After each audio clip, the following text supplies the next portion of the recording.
Hello there, this is Kush Sharma from Click Trainers, where I teach you how to start an online coaching business by creating and selling online courses, doing webinars, and so much more. And one of the most important things related to online coaching business is that you have to create videos. And if you are creating videos, you have to edit them. Not just an online coaching business, also, but any kind of a business where if you are into the business of making videos, then obviously editing becomes very important. And one of the best softwares to use for your video editing is Adobe Premiere Pro. Now, why is this such an amazing software and why has this been so popular and been the industry standard for so long? But the reason for that is because, I don't like to get into the technical things or, the technical jargon rather. Let me just tell you one word. The word is smooth. So Premiere Pro is a very smooth software right from the time when you import your files, when you start editing them, cutting them, trimming them, putting some different effects, editing the audio, right till the point you export it. Everything just seems to work very, very well, right? So I have used Adobe Premiere Pro for a very long time right now, mainly for my I have a lot of online courses related to photography, videography, and marketing, and all these things. And this is clearly all these courses that you're seeing in front of you. The amount of content is more than 80 to 85 hours of video content, and all this content in the last 2 years I've edited using Adobe Premiere Pro, and I have really never encountered any significant problems, apart from one or two things which are going to happen in every video editing software. But what I did was to, in between just 4 to 5 months back, in order to save my costs, I did give up on Adobe Premiere Pro just for the cost reason, because it is a paid software, and I tried to use some free softwares like DaVinci Resolve, OpenShot, and all these things. And I even have a tutorial on DaVinci Resolve, which I made a few weeks back. You can check it out on my YouTube channel. They're all good softwares, but what I realized was that there's a reason why Adobe Premiere Pro is a paid software, because you get what you pay for. It just makes your life so easy. So that's why I'm very excited to teach you how the software works. This is going to be a very long course, so be patient, go through it properly. And you'll often hear me say throughout this course that, or you'll often hear me use the term creative pad media. That's because this course was originally made on my other website, which is Creative Pad Media. Right now you are on Click Trainers, but that doesn't matter, so you can just ignore that. And also, one more thing, you'll often be hearing me say that this link is here or this link is here, and how to access this work along file and all these things. All the relevant links now have been put in the description of this video, so you will be able to find them all together. Okay, so all this won't hamper your learning process at all. Everything is in the description of this video. I hope that you like this tutorial, and if you feel that it adds something to your life, if you find it valuable, do not forget to like, comment, share, subscribe. Okay, let's get started with this ultra long tutorial, and I wish you all the luck. Hi, welcome to this course. This is Kush Sharma, and I'm glad that I've got a chance to teach you how to use Adobe Premiere Pro to edit your videos. Now, who am I? I'm a professional photography and videography instructor based out of a city called Pune in India, where I have been teaching photography and videography since a very long time through workshops. And I'm also the author currently of 7 different online courses, which includes photography for beginners, videography for beginners, studio photography for beginners, editing courses like Lightroom and Photoshop for beginners, and our most recently released course, which is external flash or speedlight for beginners. So do check those courses out also. But right now we are completely focused on learning a very important software called, as in a very popular software, which is Adobe Premiere Pro. And once you learn how to use this software, you'll find that editing your videos is a very easy task. Now, there are a couple of points that I want to mention before we actually get started with this course. The first point, of course, is that just like my other courses, whenever there's any kind of a hands-on editing involved, I always like to give you either images or videos, and that's exactly what I've done in this course. So for the videos that we'll be editing, you'll be getting a set of videos, and in the videos that are about to just follow, I'll be telling you how to get access to those videos. So you'll be editing along with me, because you can download the same exact videos that I'll be editing in Premiere Pro, so that your learning becomes absolutely practical. So you'll just come to know in a while from now how to download and how to get your hands on those videos. The second point I want to make is that even if you later on decide not to use Adobe Premiere Pro, because let's be honest, it may not be the cheapest software out there, because of course you have to pay per month, just like how the other softwares by Adobe are. But trust me, it's completely worth it, but that's another point. But let's say if you don't decide to continue with Premiere Pro, you decide to get back to a free editing software, doing this course will still be beneficial for you, because let's say even if you were to use another software, the basic functionality in these video editing softwares remains the same. That is the basic manner in which the tools and the functions work remains the same. They might be named differently, but the overall functionality remains the same. So let's say if you were to later on use something like a Final Cut Pro or a Movavi or a Filmora, any of these softwares, some are free, some are paid, it'll still be beneficial for you. That's the basic point that I'm trying to make. But of course, for me, if you were to ask my personal opinion, I think Adobe Premiere Pro is definitely the best video editing software that you can get your hands on. Like, the last point that I want to quickly make is that if you're like me, someone who came from the photography world and then went into the video making world, and if you've been using photo editing softwares like Adobe Photoshop and Adobe Lightroom, well, learning video editing is going to be a breeze for you. That's what I realized. It's very, very easy as compared to Photoshop and Lightroom or any other photo editing application. The only thing with video editing that you should keep in mind is that it can be more time consuming and more tedious, but the learning process is going to be much, much easier as opposed to a photo editing software like Photoshop. Right, so these were some of the points that I just quickly wanted to make before we get started. Now what we're going to do is, first of all, we're going to learn how to get our hands on Premiere Pro if you don't know how to already do that. And you'll also be learning how to get your hands on the videos that I've provided in this course, so that you can edit along with me and so that your learning becomes practical. So you know the type of guy I am. I like to get straight into action. So I'm going to see you in the next video where all the fun starts. Bye for now. All right, welcome back. We're going to quickly see how to get our hands on Adobe Premiere Pro. So you can just go on to Google and just type Adobe Premiere Pro and go to the first result here, which says buy Adobe Premiere Pro. This is an ad, so just avoid any time you see any ad because it might lead you to a different page. But this is the first real result, and you click on it. And you're going to see a page like this where you have basically two options. One is a free trial and one is buy now. So of course you can go for a free trial initially because it's a new software if you're doing it for the first time. And I think they give you around 7 days of free trial. So you can definitely test out Premiere Pro without having to pay for anything. But ultimately, once that is done, you will have to go here and you will have to buy this. And according to your country's currency, you're going to see a price here. For example, right now, you have a couple of options here. You can go for the prepaid plan in which you just lock in the whole period and it turns out to be slightly cheaper for you. I have currently the monthly plan, which is slightly more expensive, but then you have the advantage of being able to cancel anytime in case, let's say you don't like it or something happens. So right now you can see here in India, this is exclusive of GST. This is 2131 per month. So definitely not the cheapest software out there, but there's a reason why this is priced slightly higher, because it's definitely the best editing software for videos out there, right? So this is, and once you click on buy now, it'll just redirect you to the place where all the installing process will start. You'll get access to the Creative Cloud desktop app, which also is needed. And all this happens, you don't really have to do anything. Most of the people who have subscribed for this course, Premiere Pro for Beginners, you already must be having Creative Cloud, but you may not be having Premiere Pro. In that case, you'll just install Premiere Pro. If you don't have anything, then first of all, Adobe will make you install the Creative Cloud app, and then inside that you'll have to install or download Premiere Pro. It's a pretty straightforward process. You'll come to know if you're doing it for the first time because Adobe just guides you very well. But that's about it. In the next video, we're going to look at how to get access to the videos that are available in this course so that you can edit those videos along with me when a particular tutorial comes and we're editing a particular video. So in the next video, I'm going to be showing you how to access all those videos, right? So I'll see you in that video. Bye for now.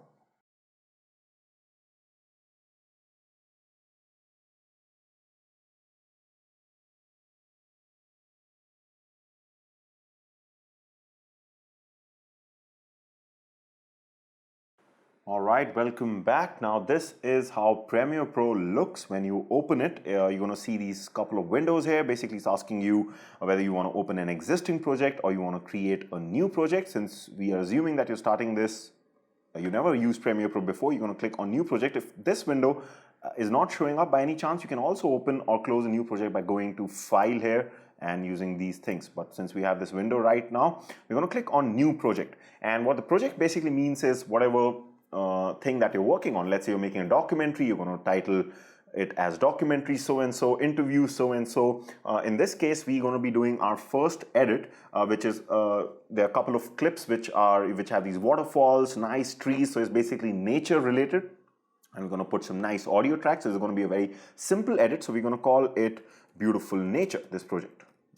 So I already have created this project before. I'm just going to call it Beautiful Nature 1 because this already exists. And of course, the location is going to be, wherever you want to save this project as. So this is like a project document, so that let's say you're working on your clips and your audio, you're doing some editing, but you don't finish it in one go and you want to open it again and you'll start from wherever you stop. So we need to always have a project document, like a Premiere Pro project, just like in Photoshop, in Lightroom, you have PSD, Photoshop document. So this is your project document basically. And it always is good to be organized. So you can see I've put this all in a nice way under Premiere Pro course, Premiere Pro projects for students.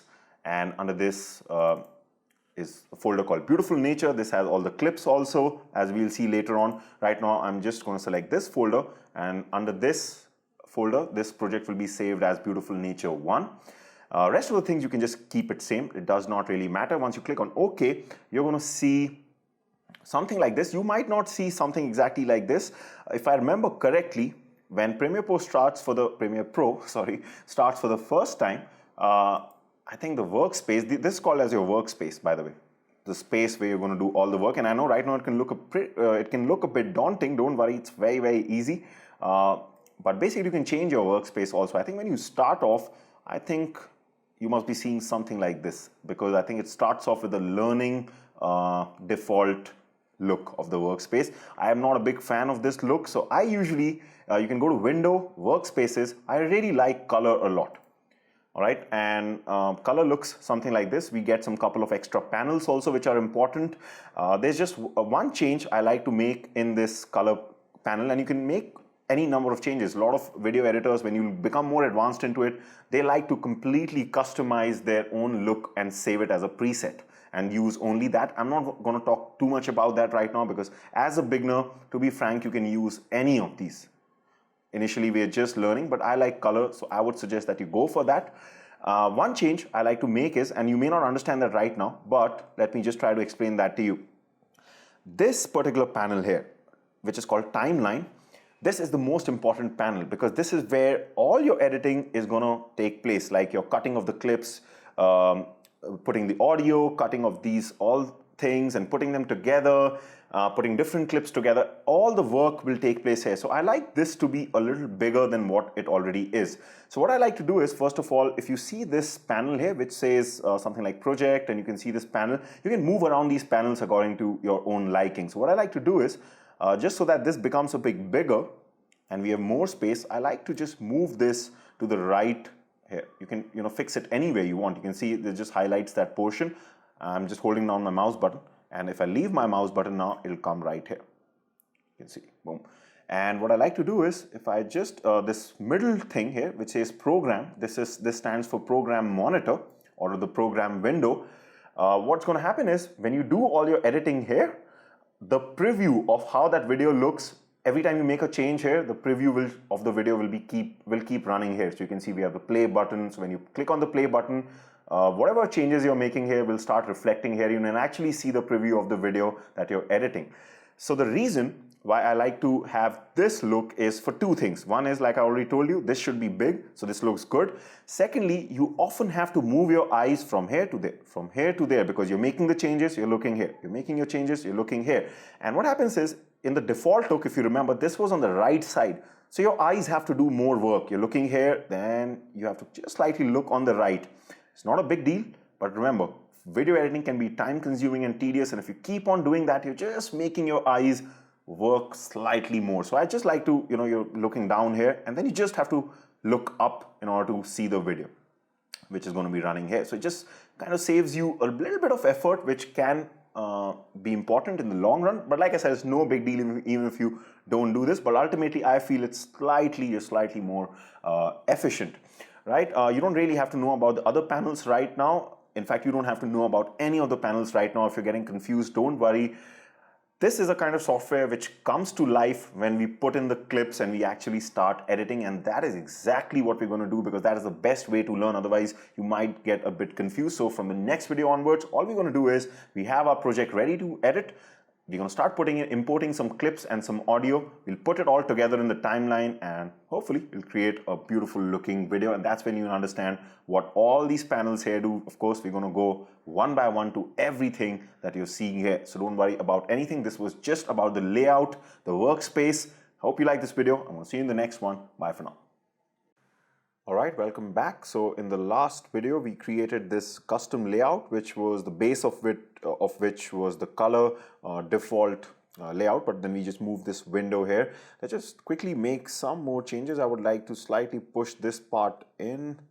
Maybe I can just do this. Try to make this timeline part as big as possible. It just helps. And you can see our program monitor is in the center. Now, one thing is there that you can save this. Once you've made your changes, you can save it as a preset or like your own. You can give it a name. So, you can, by the way, you can always click this reset to saved layout.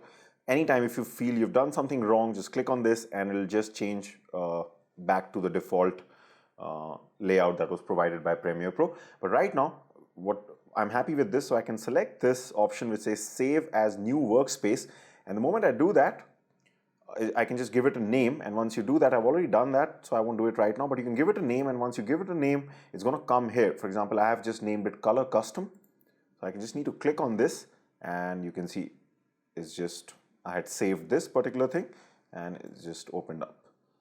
Right, so I'm just going to push this here, slightly like this, maybe even just close this. Right, now, the important part here, we're going to get started, because the first thing we're going to do is we're going to import our media. So we're going to put all our files over here, and ultimately these files will start going here for the editing. So we need to import our files. There are two ways to do that. Either you can press Control and I, or that would be Command and I for Mac, or you can also, if you're just a beginner, no problem at all. Everything is available on the menu, so you can go to Import, and it also tells you the shortcut here. So we're going to click on Import. And there are 3 clips in this edit that we're going to make: Nature 1, Nature 2, Nature 3. And there's this music audio file called Shattered Paths. This is the song that we'll be using. So first of all, let's import these 3 clips.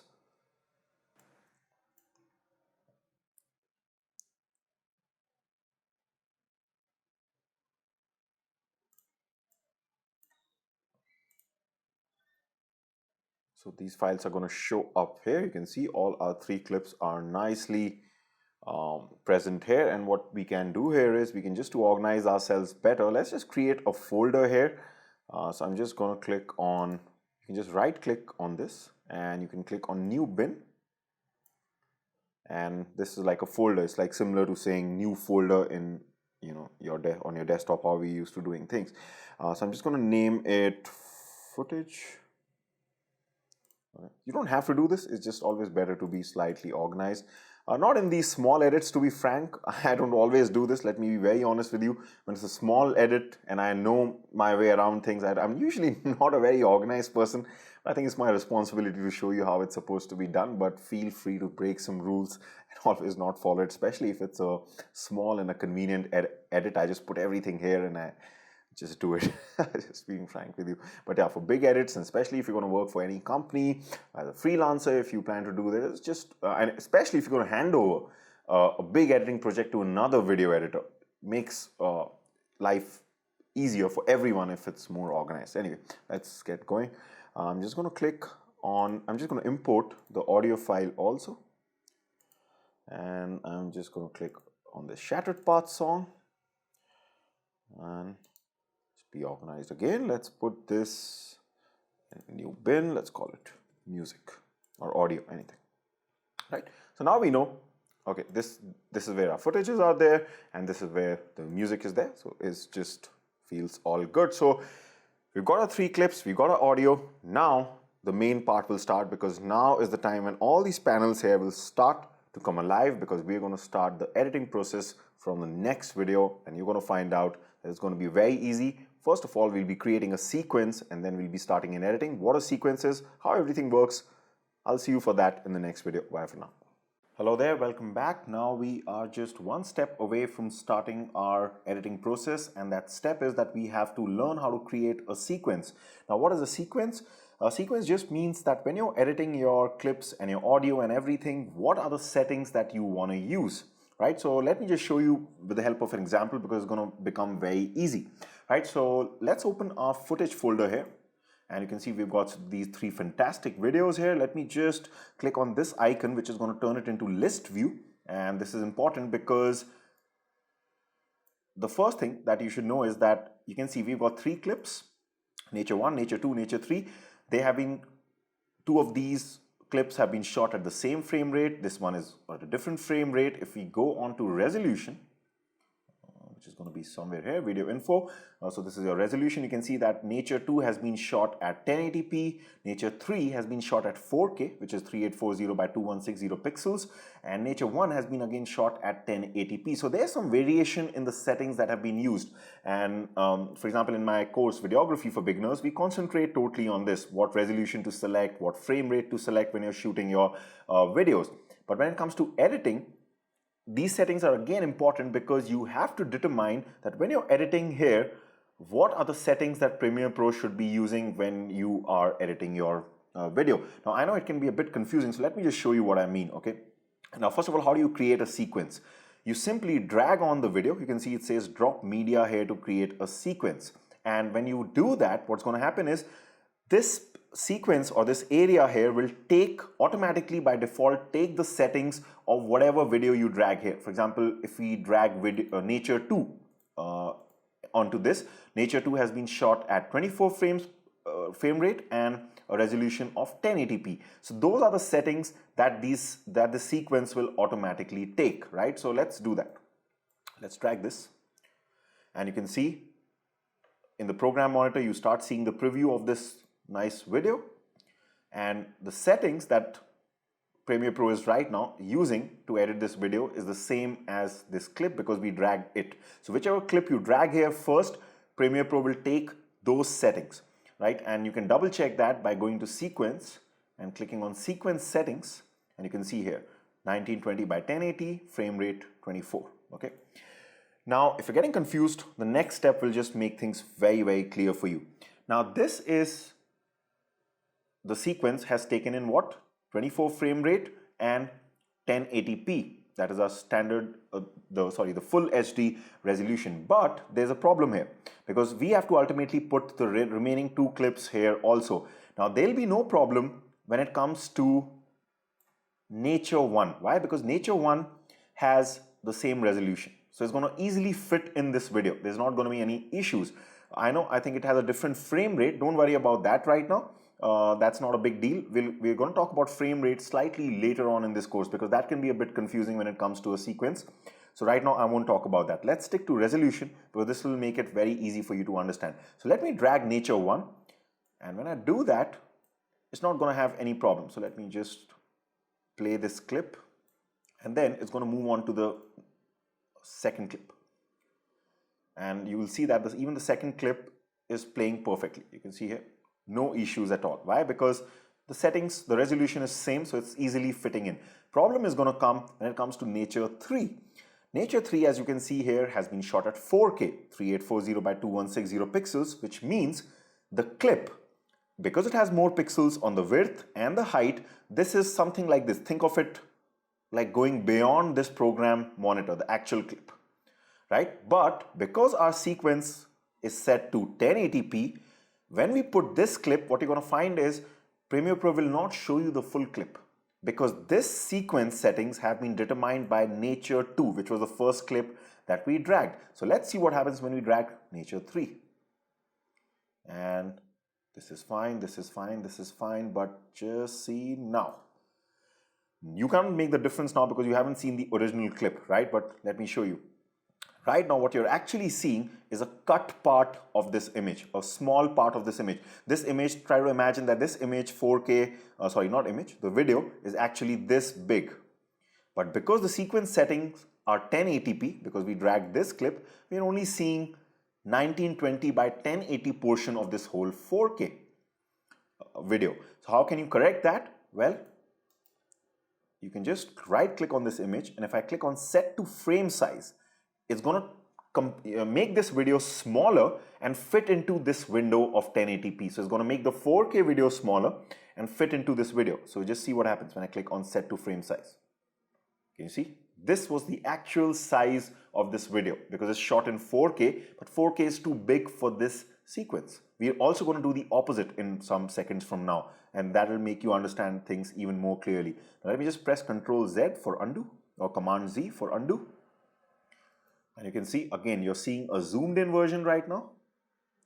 And if I click on set to frame size, it's going to kind of think of it like it's pushing this video from all the sides and just making it fit into this particular window. And now you can edit this and export it later on, like we'll be seeing. There's no issue.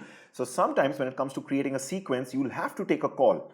What is the most important setting, or rather, what is the most important video? If you have multiple clips, what is the most important video? Which, like for example, if you're shooting an interview, the main video is going to be the one in which you are recording the person who, let's say, is talking, right? That's going to be the main video because that is going to play most often. And when that person is talking, there might be some clips which are just serve as B-roll footages, which we're going to talk about later in this course. B-roll means that something that comes on top when something is running, but then suddenly some scene, a little scene comes on top. So those are not too important, right? And if those images have been shot at, let's say, your main video, your main interview video was shot at 1080p, but the B-roll footages, the footages which come on top, have been shot at, let's say, 4K. Then of course it makes more sense to just drag in and create a sequence by 1080p because that is what is running the most. And the B-roll footages which have been shot in 4K can be, set to frame. You can use the set to frame size option and then they can be made to fit here, right? So I know it's a bit confusing, don't worry about it. Usually it's not going to be such a big problem for you. A lot of times you won't even have multiple clips. If you just have a single clip, the job is very easy. Simply just drag it here and start editing. You won't believe for a long time I did not even know what a sequence was. I just used to drag my main clip here and I just used to start the editing process. If something was bigger or smaller, I just used to click on set to frame size, right? But let me show you the opposite thing also. So let's just delete these videos. In fact, let's just delete this sequence altogether. And this time we're going to drag our 4K footage first, which is going to create a 4K resolution sequence. Okay. So I'm just going to drag this here. I think was it Nature 3 which had 4K? Let me just double check. Yes. So I'm going to drag this right here. And this time our sequence settings that Premiere Pro is using here is this resolution, okay? And how you can double check that is by going to sequence, click on sequence settings, and you can see it's going to show you what settings it has taken from the video. So it just reads the video and it creates exactly those settings, 24 frame rate and 4K resolution. So I can press on OK. Now this time you're going to find the opposite cases happening. If I drag one of these 1080 clips, let's try to drag Nature 2 for example. Remember, this time this is the 4K that is being seen. 1080p clips are smaller. This time is the opposite. So what's going to happen if I just move till now? No problem because this is a 4K image, but just see what happens now. This time you're actually seeing the smaller video. That's because the 1080p cannot fill the sequence settings which are of 4K. Right? So again, I'll have to do the same thing. I'll have to click on set to frame size in order for me to go ahead with this. If you're stuck in a situation like this, can you guess which will be a better option? A better option will be to always downscale the image, the thing that we did for the first time. Because if you do this other way around, that means you're converting 1080p to and making it compatible with the 4K sequence setting, you're stretching it. Stretching it is always worse than scaling it down. Because then when you stretch it, you're going to lose quality because you're stretching the pixels, right? So if you had a choice between 4K and 1080p, it usually would be better to start off with a 1080p clip and then, downscale the 4K clip. Because that, if you downscale something, you're just making it smaller. It's not going to lose quality. In fact, it actually might just become better because you're compressing everything. So start to see more resolution, more details, right? But my point here is to just make you understand what a sequence is. Sequence is nothing but the settings that you're going to be seeing when you're editing here, okay? And like I said, frame rate is also important, but it can be a bit confusing. So right now I'm not going to talk about frame rate. It's just you're automatically going to understand, especially when we talk about later on how to shoot slow motions and all these things. I'm going to talk about frame rate that time. Now, if you're getting confused, don't worry. The basic point that you have to take away from this is find out whichever is your main clip, drag it here to create the sequence, and the rest of the clips, if they're of different resolutions, you can always click on set to frame size. Okay, that is the main thing. You can also, you don't always have to drag it, though is the easiest way to create a sequence. But another way to create a sequence, if I just delete it, is to go to to go to File and go to New, and then click on Sequence, and you can manually create your own settings also. So for example, if you've used a DSLR to shoot your video, you also know what resolution you selected when shooting from your DSLR. So you can click on 1080p, for example, and let's say you used a frame rate of 24. Then you can just select this also and click on OK. And this, without dragging anything, it will create a sequence which is of this setting. That is 1920 by 1080 and 24 frame rate. So sometimes if you know what settings you want to work with and you want to stick to those, you can also create your sequence like this. Just do it yourself and it'll come here, and then keep dragging your clips. But the same problem will come. That means if I were to drag nature 3 on this, again the same issue will come. It's going to ask you, in fact, this clip does not match the sequence's settings because this is 4K and we created a sequence with 1080p again. So it's asking me, Premiere Pro is asking me, do I want to change the sequence to match the clip setting? In this case, I will select keep existing settings. That means I don't want the 4K clip to override my sequence settings. Okay, so I'm going to click on keep existing settings, and now again we're going to face the same problem, right? So again we can click on set to frame size, and it's just going to make it smaller, right? So this is what sequence means, that what settings are you going to use while you edit. Like I said, it's not the most important thing in the world. There are much more fun things in Premiere Pro. You can focus on that. When you're starting out, figure out which is the most important video, drag it and start editing. That's what I used to do. When you become more advanced, you ultimately start to understand sequence, right? So I know, not the easiest thing to start off with because we just started this lessons, but trust me, when we start editing, it's going to be a lot of fun, and that's exactly what we're going to do from the next video onwards, where we will be creating the 1080p sequence and 24 frame rate sequence, a very typical sequence. And so we are assuming that this is our main clip. I think it was Nature 2, whichever we had dragged on earlier. And we're going to stick to that and downscale the 4K one. And that's how we're going to edit this video. So I'll see you in the next video. Bye for now. All right, welcome back. So now you know how to create a sequence. Finally, it's time to get started with the editing process. So it's very easy. We're going to open our footage folder first. And remember, Nature 2 was the clip which we used last time to create the sequence. This was 1080p with 24 frame rate. This was good for us. That's what we want our settings to be. So I'm just going to drag this. This is going to start our editing process. It's going to create a sequence here. You can see the sequence also comes here. So that's the same name because we just dragged this clip, but your sequence is always here. And this is important if you have multiple sequences, but we're not going to talk about that right now. And here are our clips. Now let's go through some of the panels here that you're seeing. So the first panel, of course, that you're seeing here is the program monitor. This is where any changes you make to the editing will be reflected here. So this is kind of important. So you can always click on play, for example. You can if I just do this, you can see it's just playing the video. I can stop at any time, and it's just reflecting wherever this timeline indicator is there. So I can just move it like this. Basically, you're kind of getting a preview, and you'll start to understand this more when we drag in more clips. Now, one important point I can make straight away is that, which will help you just save some processing power and avoid lag and hanging of this Premiere Pro, is that you don't always have to play back this program monitor window at full power. Okay, usually it's by default is set to full here. You can either select 1/4 or half. What that means is that when you're editing it and when you're just seeing the preview in this playback video, in the program monitor, you don't really have to play it at full power because this is just a preview. You're just coming to know what's happening to the video.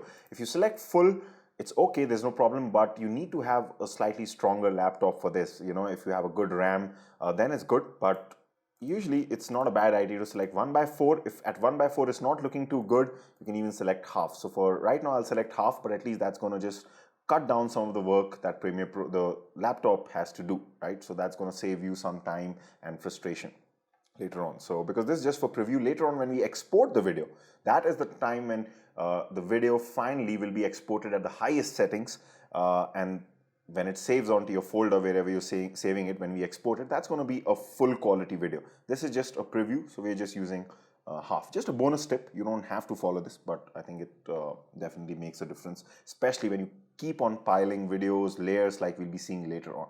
Okay, now let's look at some of the other panels. This we've already seen. This is the part where you are putting all your videos and your audio. This panel you don't have to worry about right now. We're going to see this later, but basically this is very similar to editing. Like, you know, when you're editing,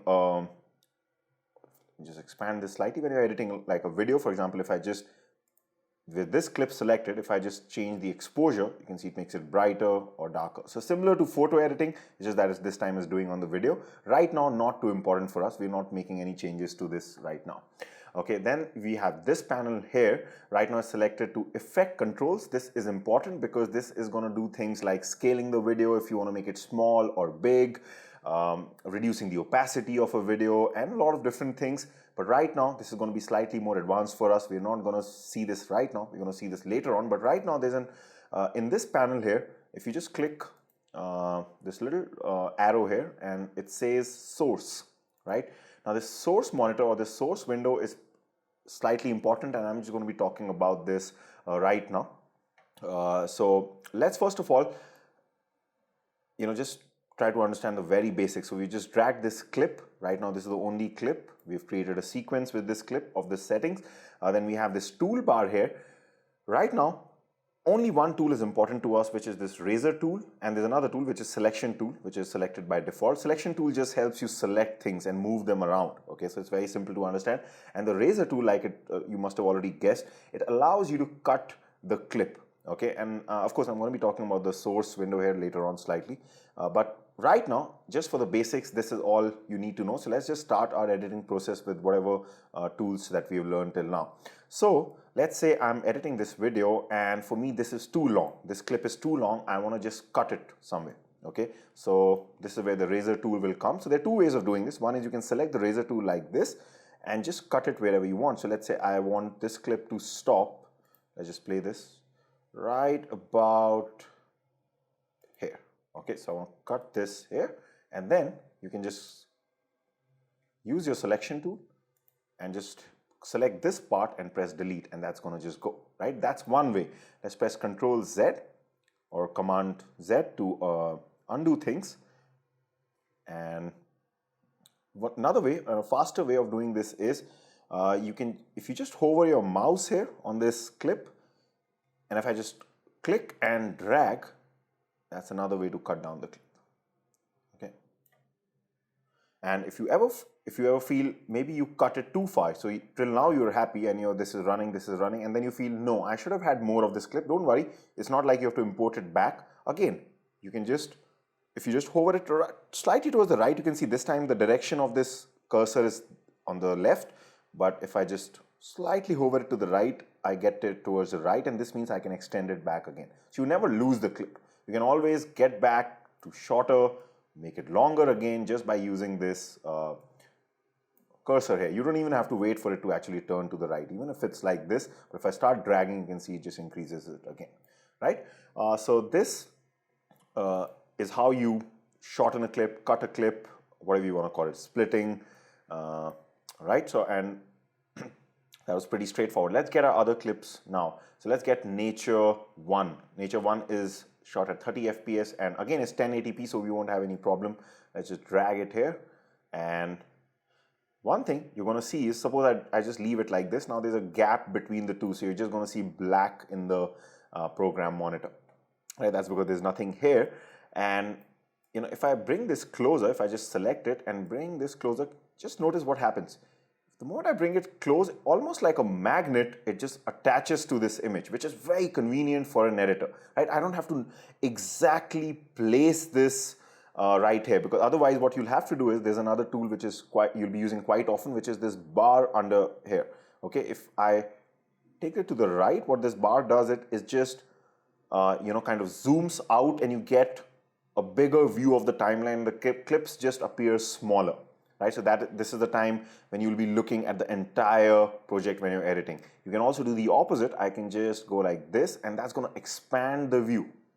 Okay, now if this magnetic thing that you're seeing is not there, what will happen is I'll have to be very careful when I drag it, and I'll have to bring it right next to this. But right now you can see, if I just leave it right here also, Premiere Pro just attaches it like this. So you bring it very close.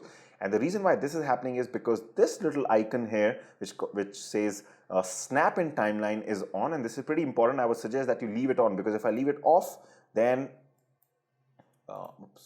if I leave it off, that means it's not blue anymore. Let me show you what will happen.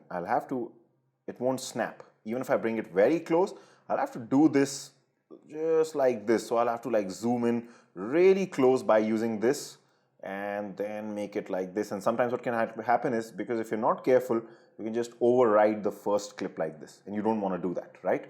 So keep this on most of the times. So we're just going to keep this on, and I'm just going to snap it like this. It just snaps on its own to the end of the last clip. So very convenient. So the next thing that you have to know about is our tracks. Okay, so these are tracks. Let me just expand this a bit. Okay, so you can see V1, V2, V3, A1, A2, A3. This just means when you drag something, you can place them on any of the tracks. The videos will come on V1, V2, V3. You can even,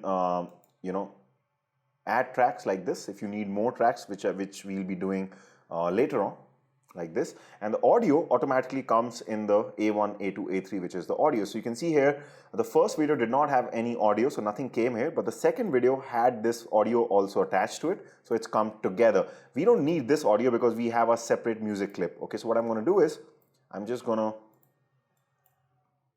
right click on it, and I'm just going to click on unlink, and then I can just delete this. Okay, I don't know why it happened here, but usually even if you just select the audio separately, you don't have to press on unlink. You can just click it. There was some way that this was linked to the video, the audio in the video. Otherwise, usually you just click on the audio file and you can just press delete also. But if it's taking both together, that means it's highlighting both of them together, then you'll just have to use this unlink feature. But now the audio is gone. We just have the video. Now, let's get in our third clip, which is the 4K clip. Okay, so again, we'll have to just make that changes. This also has an audio file. You can see again, it's highlighting both. So I'm just going to click on unlink, and I'm just going to press on delete. So now we just have the video. We have our snap in timeline tool on, so it's just going to snap when I bring it closer. Let me just zoom out slightly so you can see we have a long video right now. Let's make it slightly shorter, this second video. Maybe we'll stop right here, so you know what to do. Either I can use the razor tool, or a convenient way is to just go here. And the good part about the snap in tool is that it works everywhere, not just in attaching clips. You can see here also, when I'm dragging this closer, it'll snap to where the timeline indicator is. That means where we stopped. Okay, so this is your timeline indicator, and if I just bring it close, you can see it'll snap if you observe carefully, like this. So it makes it very convenient, this tool. Okay, then let's just, so one way I can just bring this closer.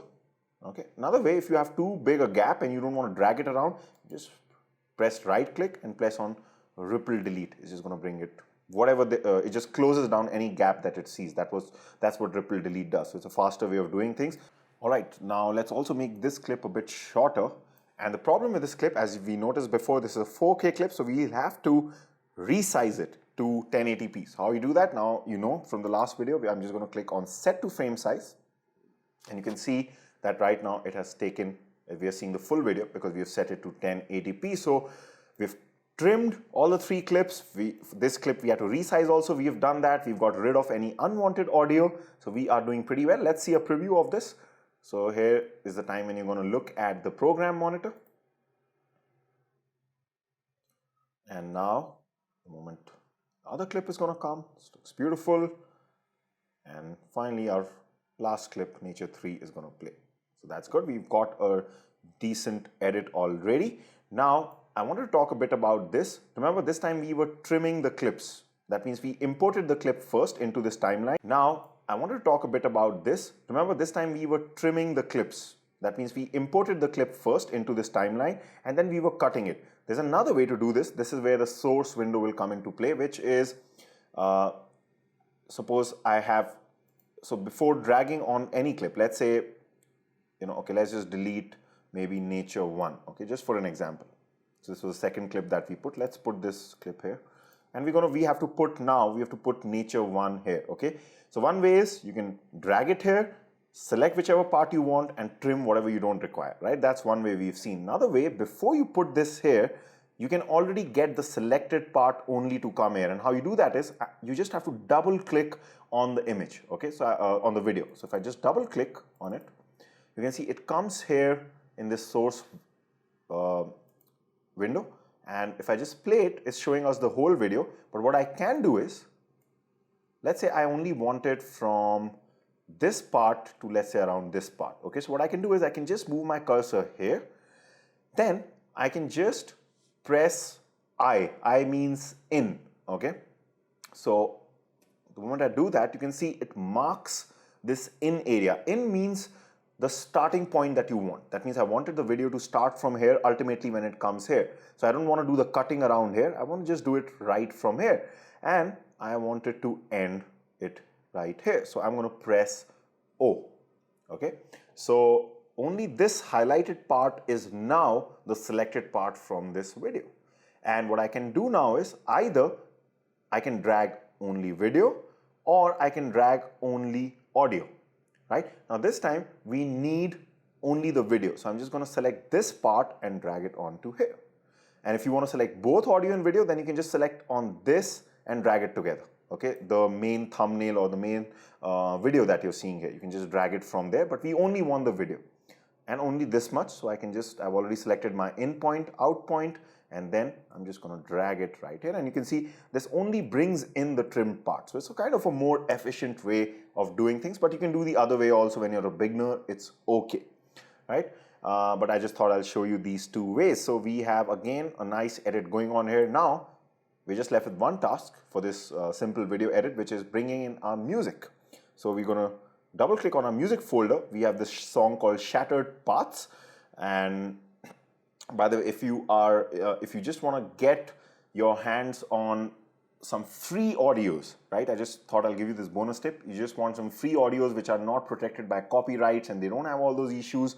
One of the best places that you can use is to go to YouTube. Just go to Google and just type YouTube audio library. Okay, if you do that, so YouTube audio library, and this has a ton of free music. Okay, which you can use for your projects. So many genres, moods, instruments. You can select a lot of things here. So many songs. You can download them by first listen to the song. If you like it, just download it and you can use it in your project. So great tool for people who are into making videos because they're completely free. You don't have to buy these songs. So that's what I did with Shattered Paths. Also, so I'm just going to drag this video now, and where am I going to drag this? This time I'm going to drag it in the audio track, okay? Because this is a song. I'm just going to do this. Oh, this is a long song, like you can see here. It is not fitting our edit, but now you know what to do. Now this time I don't want to go all the way to the right and then bring it down like this. That'll be less efficient. So I'm just going to select the razor tool, and you can see it automatically selects that area where this is ending. So very convenient. I don't have to exactly precisely go to the end. It just sees that on its own. And I can just click on it. It cuts it. And I can just select this part and delete. Now let's listen to our edited video with the audio. Fantastic.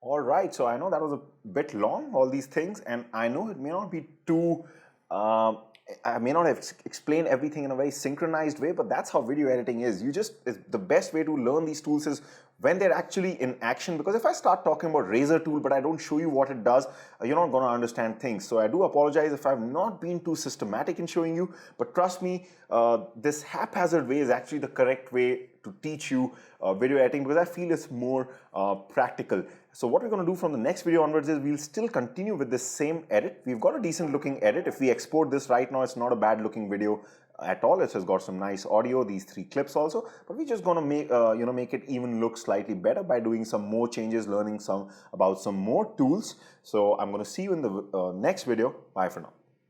All right, welcome back. So we will be continuing our edit, which we were already doing, and right now what we have with us is a very basic edit. So right now what we're going to do in this video is teach you about some things which can just beautify this edit and make it look more spicy. Okay, let's just quickly go through this edit once more.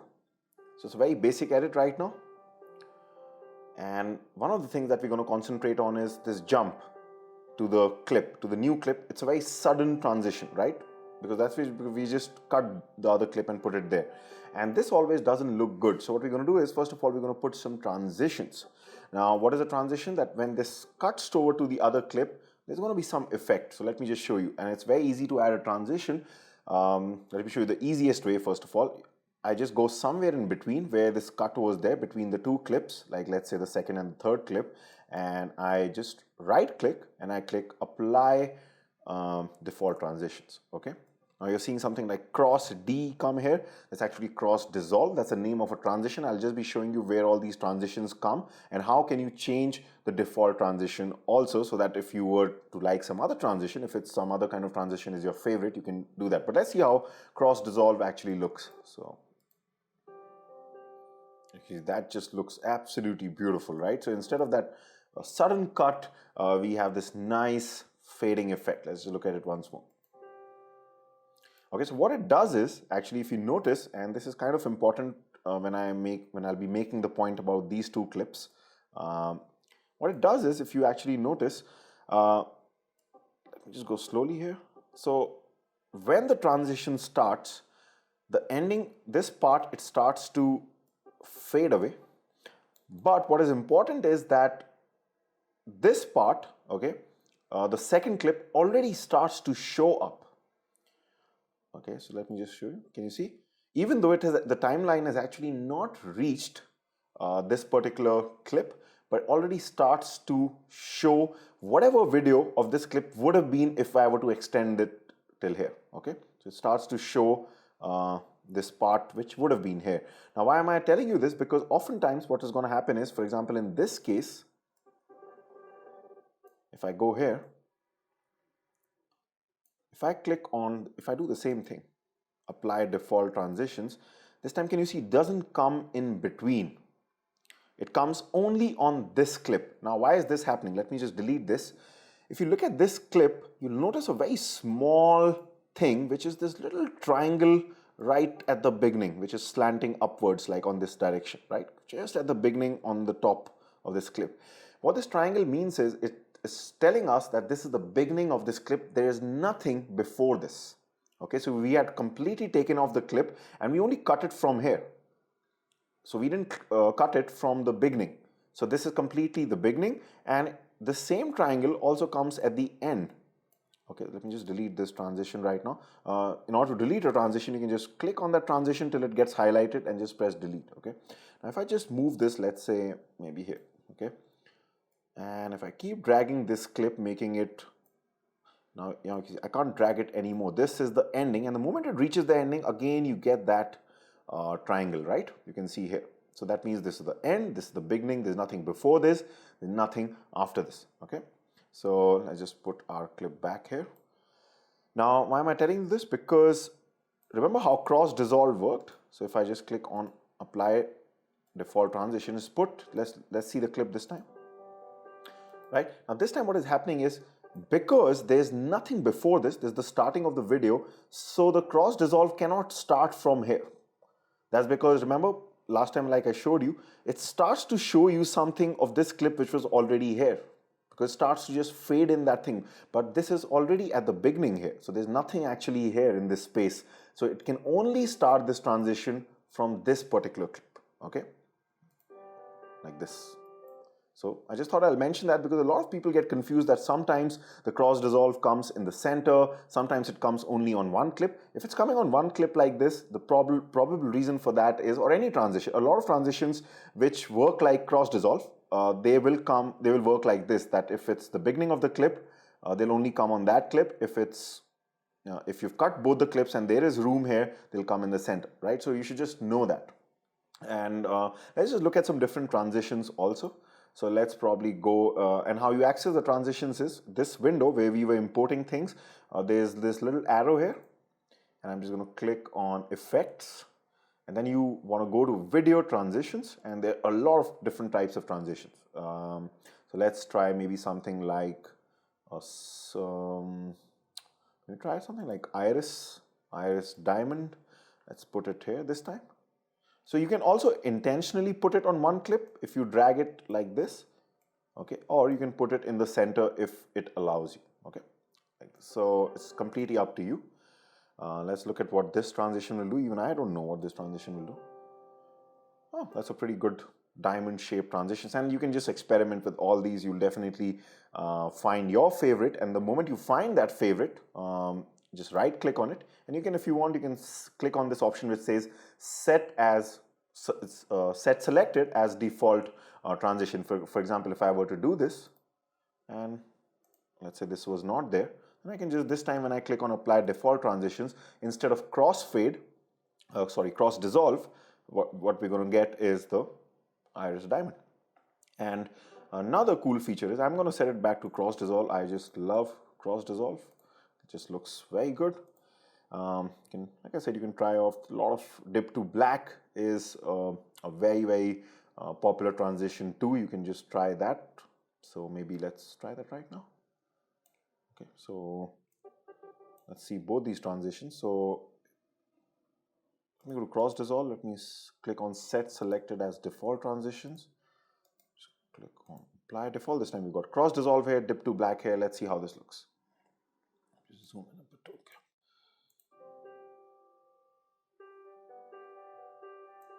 Beautiful. Isn't that great?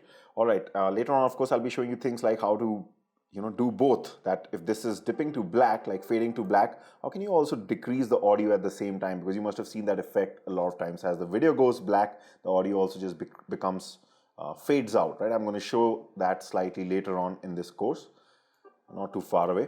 One more thing I want to show you is that you can also increase the length of this transition. Maybe you want it even slower. Okay, so you can even change the length, and this time the effect will start and it will be more gradual. You can see here. Right, beautiful. So you can do a lot of things here. And before we go, I just want to show you one more thing which is related to the audio, because audios also have a few transitions, not as many as videos. But let's try to, when this video starts, for example, if you see the start right now, it's the audio just starts, the song just starts, okay? So what we want is, we want this song to fade into slowly. So it's a very easy thing to do. First of all, what we're going to do is, anytime you want to see more of these tracks, like suppose I really want to see the track slightly bigger. So you can just go to this track options here till the time you just get this, hover around here and you get this cursor change. Now you can drag it and it just looks much bigger, okay? And what we're going to do here is, first of all, I think this is too, the volume is not good for this track. We just need to increase it. So what you can do is, there's this bar here in the center that you can see. You can just change the volume and make it louder, or decrease the volume like this. So now it's going to be louder. Let's listen to this again. You can see here, now it's much louder. Okay, that's great. I'm just going to increase it a bit more. Okay. So that's one thing I wanted to do. Fantastic. Now we just want to fade this slowly into the video when the song starts. So we're going to go to the same, we're just going to close our video transitions and we're going to go to audio transitions. They don't have too many, like I said, they only have 3. So we're going to use constant gain here. Okay, we're just going to drag this right here. And this time, and I can just increase the length of this slightly. And this time, it's going to be very beautiful. Just listen to this. right? It's subtle, but the song is just starting from a low volume and it's just going, let's just make this, let's just make this a bit longer. Okay.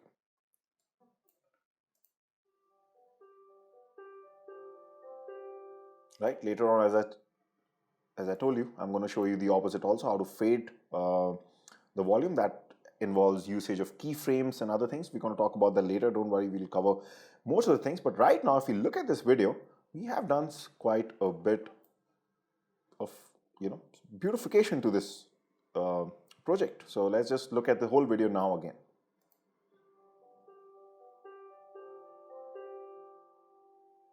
First transition, video transition. The second cross dissolve, beautiful. Finally, dip to black. Would have been perfect if we were to do the audio thing right now, but that's okay. We'll do it later. Now, before we end this project, Beautiful Nature, I'm going to show you in the next video how to export this, right? And I'm going to be talking a lot about how to export things because it is, it's a detailed topic. It requires some attention, but in the next video, we're going to be quick about it because at least I want to teach you, let's say if you just want to put this video on YouTube, how would you export it? I just at least want to quickly tell you that so that you'll be able to export videos. But we will be talking continuously in this course about exporting and some of the intricacies involved in that. But in the next video is going to be pretty straightforward.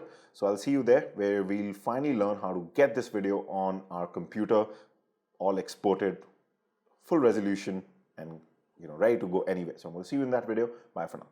All right, welcome back. Now we have made some changes to this videos. It's all ready to go out. So let's see how to export this video so that it can be seen in its proper resolution and everything. So how that works is you have to tell Premiere Pro what will be the starting point of this video, okay, which is usually going to be right. If you just take your timeline indicator right to the starting of this video, that's going to be your starting point, right? But if it's any other starting point, take it there because this is where you have to press I, which stands for in. That means this is going to be your in point, okay? And that is where your exported video will start from. So you don't have to always start from the start, but that's usually going to be the case. But you can also start from anywhere else. Let's say you wanted to take out a part of it. And similarly, wherever you feel you want to end it, you have to press O, which is going to be out, or the out point, okay? And you have to go, of course, in this case, we want the whole video to come, so we want to go right to the end of it. And what you can do is just to make your life slightly easier, because sometimes it's not exactly, you have to kind of zoom in to go exactly to the end and, like till it comes frame by frame like this. You can do that also, or what you can do is, when you have selected a particular clip, if you just click here, and if you just press the up arrow, okay, it's going to go to the starting of this clip.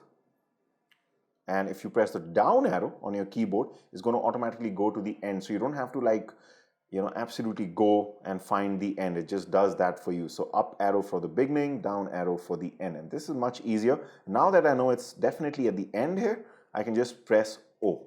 And now you can see it just makes kind of this container from your in point to the out point.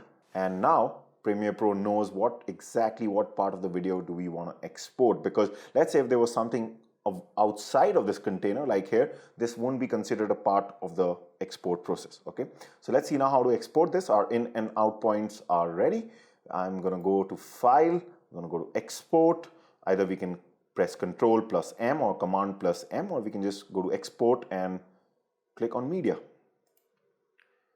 And I'm just going to show you right now a quick way, because this is kind of a bit complicated. There are a lot of things going on, but like I said, I at least want you to be able to just export a very normal looking video. And what we're going to do is, this is important, export settings here, and the format, okay, is important because you have to get this right. So let's say that, and usually a lot of cases, this H.264 the codec, the video codec, is just going to be fine, all right? You don't really have to understand why, but it's going to be fine. But also I want to show you how this should work. So let's say I want to put this video on YouTube, okay? So what I can do is I can go to Google, I can type YouTube export settings, and here by Google themselves, they have suggested some recommended upload encoding settings. Let's click on this. Okay, and you're going to see the important thing that we're looking out for is the codec. So you can see here that this should be H.264. Again, you don't have to understand. If YouTube is telling you that, just select H.264. Okay, and the good part is Premiere Pro has a lot of presets. So once you've selected the codec and you got that right, if I open this option, it actually has a lot of different options. Okay, like a mobile device, high quality, 1080p. We could have selected this also for this, but let's say we really want to be very sure that we want to put this on YouTube. So we can go on to the YouTube presets and we can select YouTube 1080p full HD. Remember our sequence settings, 1080p? This is what most of our videos have been shot in, the videos that we were editing in, except for the 4K one. But that's okay. We've already downscaled that. So we want this on YouTube at 1080p. Okay, so we're just going to select this, and the rest of the settings here, you don't even have to go through these, have already been changed by Premiere Pro the moment you select this preset. So presets are very handy when it comes to exporting, because then you don't have to do anything here. Okay, but though later on, like I said, I'll also be talking about more things in the export window here, but not right now. Right now is just a pretty straightforward window. We've selected the codec, which we saw what YouTube recommended. A lot of times this is going to stay at this particular thing. We've selected a preset, so the hard work has been taken away from us. And right now, only thing left is you just have to click on this output name. Okay, and you can just select whichever folder you want this to go into. So wherever your project is, let's say you can let's say right now I'm just doing it on the desktop. Of course, you'll be exporting this to wherever your project folder is. But let's say if this was my project folder, then I'm just gonna now just have to give the name to the file. Okay, so let's say beautiful nature. So this is going to be the name of your video, and the browsing part is where you want to put it, like the folder. Okay, so I'm selecting desktop right now. Of course, you won't do that normally. So I'm just going to click on save, and then once this is done, everything is ready. All we are left with is just clicking this export button. So let's do that. The rendering process will start, and this is going to be pretty quick because the video is very small. Sometimes it can take a bit longer, of course, if there are a lot of things. So let's quickly go on to our desktop, and our video is all ready. How good is that? Transitions. This is 1080p, a good looking video, absolutely optimized to go on YouTube within seconds, right? So that's is fantastic. So at least you can get started with exporting your videos like this. We will continue in the next video. I hope you are liking this course till now. I'll see you in the next video. Bye for now. All right, welcome back. It's time to make our new project and edit another video. So let's open up Premiere Pro. It looks something like this, and we go to File, we go to New, and this time it's going to be a new project. So we're just going to open this, and I'm just going to save it where I have the files for my next video edit. So of course, you know where to access whenever we are editing a project, so that you can do this along with me. So this time, just like last time, the folder that you used was Beautiful Nature. Go back to the same place where you downloaded the files within Beautiful Nature. This time it's going to be the next project here, which is called Videography Course Lessons. So just download this particular folder, because the files that we're going to use are here, and I'll just save my project also here. So I'm just going to select this folder. I'm just going to call this Videography Course Lesson. Okay, and rest of the things will stay the same. I'm just going to click on OK, and boom, we already have our color custom workspace that we built up last time. So everything is all ready. All we have to do now this time, just start importing and start to work. So we're going to go to File, we're going to go to Import, we're going to go back to our folder where all the files are there. So wherever you download and have your folder, just open that up. You can also So if I just show you, we have 3 files here. Of course, my project file has also come here, but otherwise you can also, another thing that you can do is you can also click on import folder. That just gets the whole folder right here. Okay, so that's another way to just do it. Everything within the folder will just come inside this particular thing. So I'm just gonna separately do it because I don't want this project file to come there. So we have 2 clips here and we've got 1 audio. Okay, so I am just gonna select all 3. Oops, okay. I'm just gonna click on open and all 3 will reflect here. Again, we're gonna stay a bit organized, so I'm just gonna click on new bin, call it footages.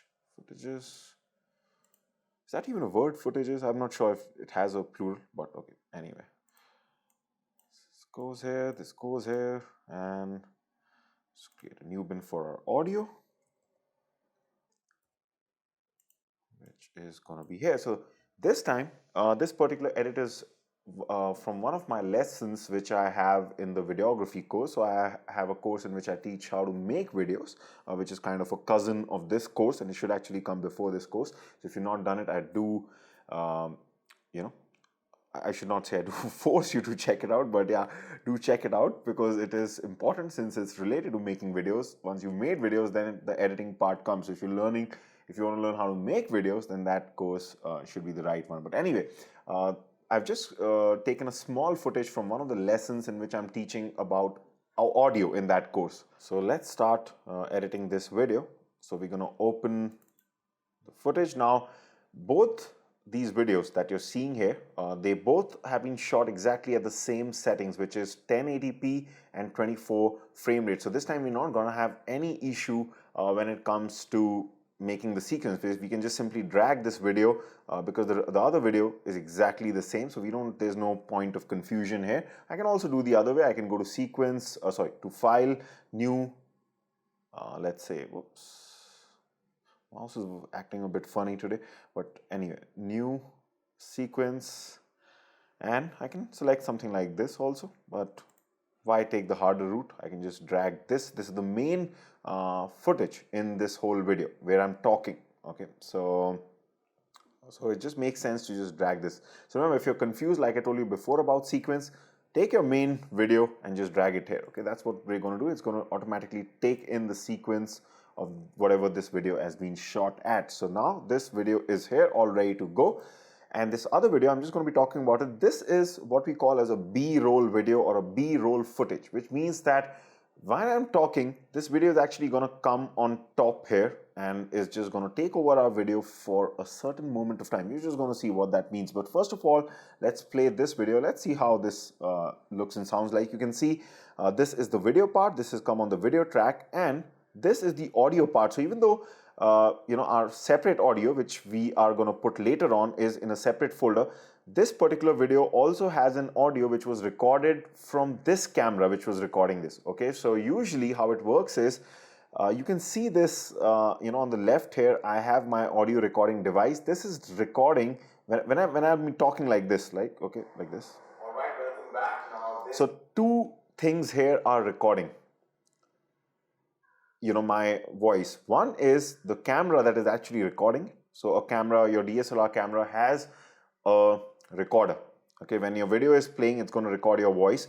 And we also have this mic which is going into this separate recorder here. I'm not sure if you can see there, it's kind of small here, but this is also recording my voice, and this is going to be the better audio. And in fact, that's what I'm teaching in this video, that how to record your audio separately than what the DSLR records on its own. That's because you can hear the audio given out by the DSLR. It's pretty bad. It's full of noise, like you can see here. This is our shotgun mic here, which is mounted on. You can see all the reverb and the noise which comes in this. So, but this is this audio, and we're going to soon get rid of this particular audio. Okay. So there are a couple of things that I'm going to be showing you in this edit, which are going to be little things, but can be very, very important and will teach you a lot. Okay, so what we're going to do now is, before we get our B-roll footage on top here, we are going to first of all sort out our audio. So we're going to go back to audio here. And this is the audio that has been recorded by this recorder and through this mic. So this is the nice sounding audio, okay? And I'm just going to drag this on A2 track, okay? So both these audios are the same. That means my voice is the same in both. It's just that this one has come with the camera, so you can see it's together. And this one has been recorded separately. And that's how we actually work in the videography world. So you never actually use the inbuilt recorder of the DSLR. You always record your audio separately so that the mic sounds nice and your voice sounds nice. And then what we have to do is we have to synchronize these two together so that, for example, let's say right now, it can be something like this.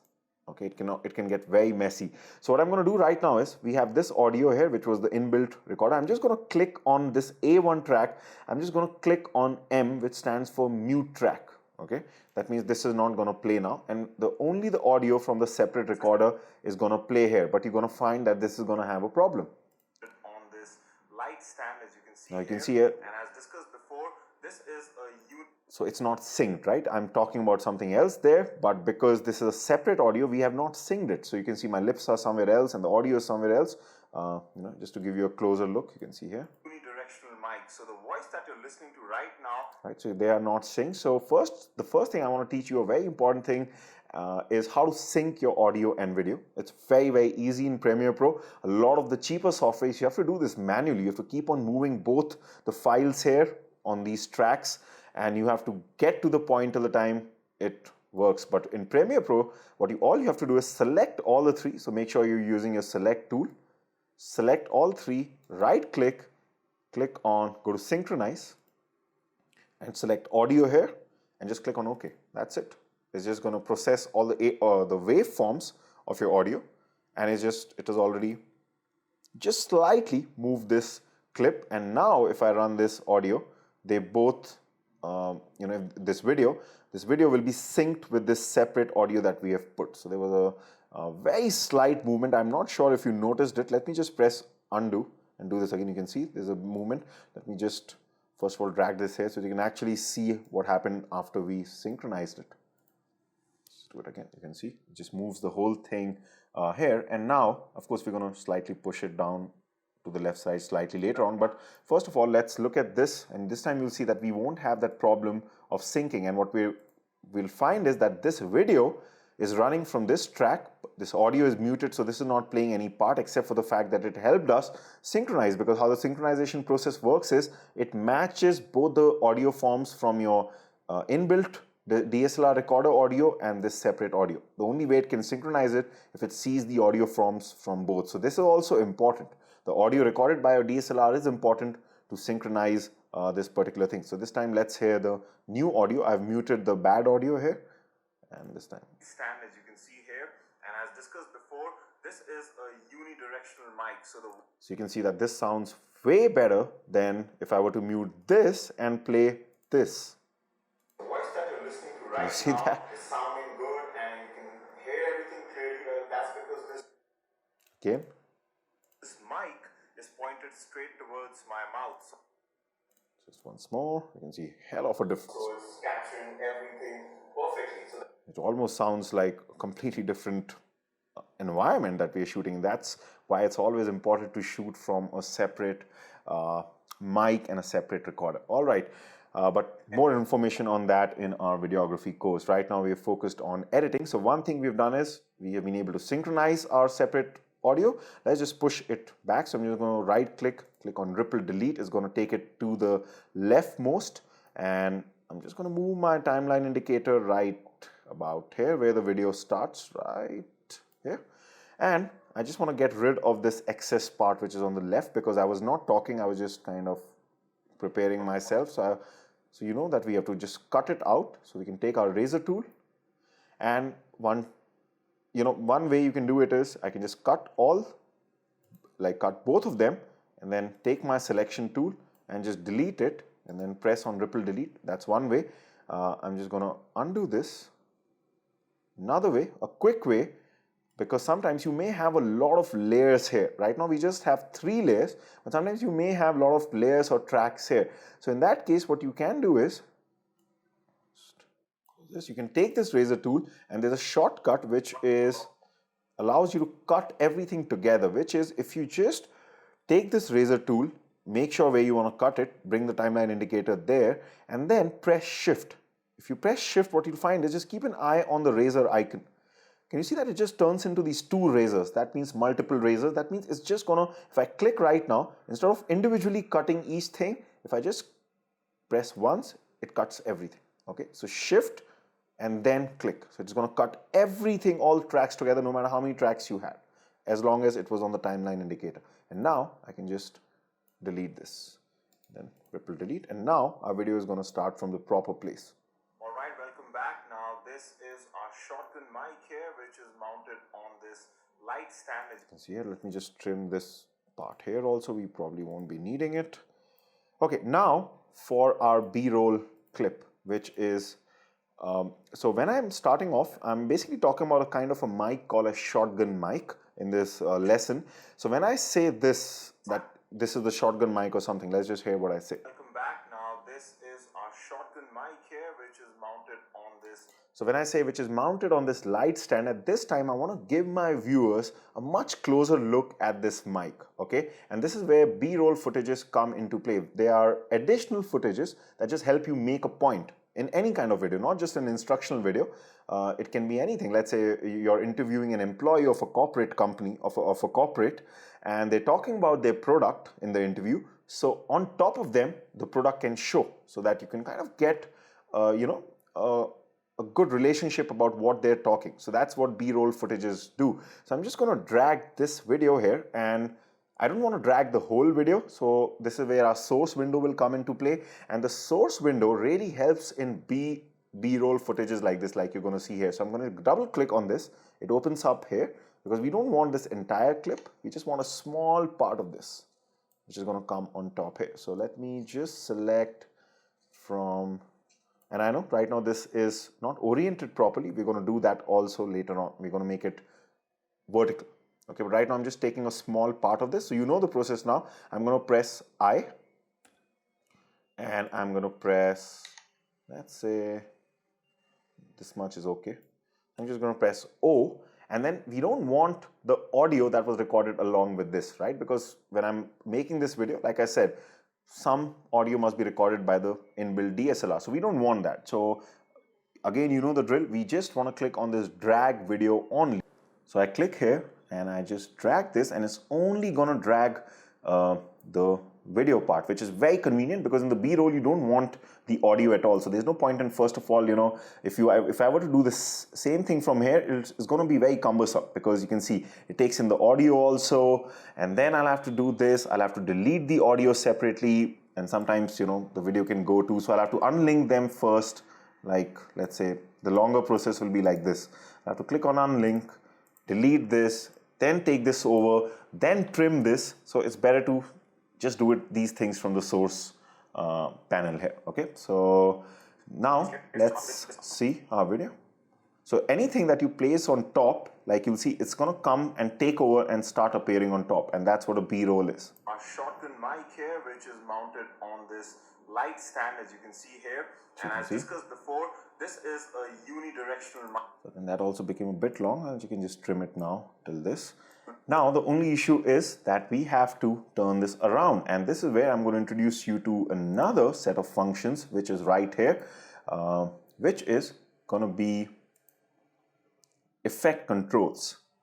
So I'm going to click on this, make sure my clip, I just select this with the selection tool. This should be highlighted so that you'll start to see some different things. Okay, now we're going to go through a couple of these, the important ones at least. So effect controls helps you to edit your video. Okay, and it's very, very simple. For example, the first thing here is position. If I were to move this, see the video starts to move. Okay, I don't want to do that in this case. Scale, so this is the x-axis, y-axis, you can see. Okay, scale means how big a video is or how small it is. So let's say I can increase the size or decrease it also. Okay, so you can have it as a small part also, or you can have it completely take over at 100%. Okay, let's make it 100. Then you have rotation, which like the name suggests is going to rotate the video. This is going to be important to us right now. So we are going to rotate it just about till the time we get a vertical orientation like this. So let's just make it completely 90. Oops, let's make it 180. Was it minus 90? Okay, fine. So that's what we want. And then we just need to slightly scale it down, because the moment we've turned it vertical, it's just kind of going out of bounds here from our sequence. Okay, so we're going to go to scale and just shorten this a bit till it fits. Well, this looks good. Now the only issue is that it just doesn't look good, because we've lost that width, so we're actually seeing the video behind and it just doesn't look good. I would probably prefer something like a black background behind when this video is running. So what we can do for that is I can just move this on V3, and now V2 is empty, and this is where we're going to put a black background. Okay, and the black background is called as the color matte. So how do you get to the color matte? Well, you just go to File, go to New, and go to Color Matte here. It's just going to be like a background. That's it. It's going to ask you what width and height do you need. So we just need the same resolution, which is 1080p. It's already there, and just click on OK. It's going to ask us what color do you want. Okay, so I'm going to select black, and we can give it a name. We can just leave it at color matte, no problem, and it comes right here. Okay, and another way, a quick way to do this is just go here, right click, new item, and color matte. So you can do either way. It's the same thing. Okay, black, and it's going to come here. Now I can just drag this right here and just make sure that this is exactly of the same length as this clip. You can see. So I'm just going to drag it to there. Now when this runs, you can see that on this light stand, as you can see here, and as discussed before, this is a unidirectional mic. So it's kind of giving my viewer a closer look of this particular footage, or this particular mic, sorry. And one more thing I want to tell you, one quick shortcut, is that you sometimes, because this video is slightly small, so I cannot see it properly in this small program monitor, you can always make this bigger like this. Okay, you can always do that. You can also make it full screen. So in order to get a full view, I can also press Control and the tilde key, which is the key next to 1, okay, or that will be Command plus the tilde key. So if I do that, you can see that I have this as full screen now. And if I want to play this, because we've lost the play buttons here, so I can press to L to play this. Is a unidirectional mic, so the voice that you're listening to right now is sounding good, and I can press K to pause it. So L to play it and K to pause it. And I can press Escape anytime to come back to my particular edit or the editing workspace. So I thought this sometimes can be helpful, because you do want to get when something is small in a video, you do want to see it closely. That's where you can press the Control and the tilde key, or also called as a squiggle key, I think sometimes. But that's just next to 1. It has that wavy sign and the back tick.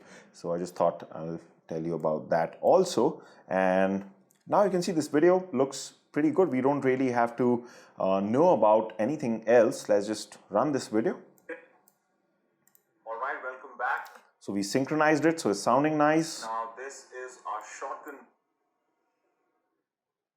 mic here, which is mounted on this light stand. We've got our B-roll footage all set. And as discussed before, this is a unidirectional mic. So the voice that you're listening to right now is sounding good, and you can hear everything clearly. Well, that's because this mic is pointed.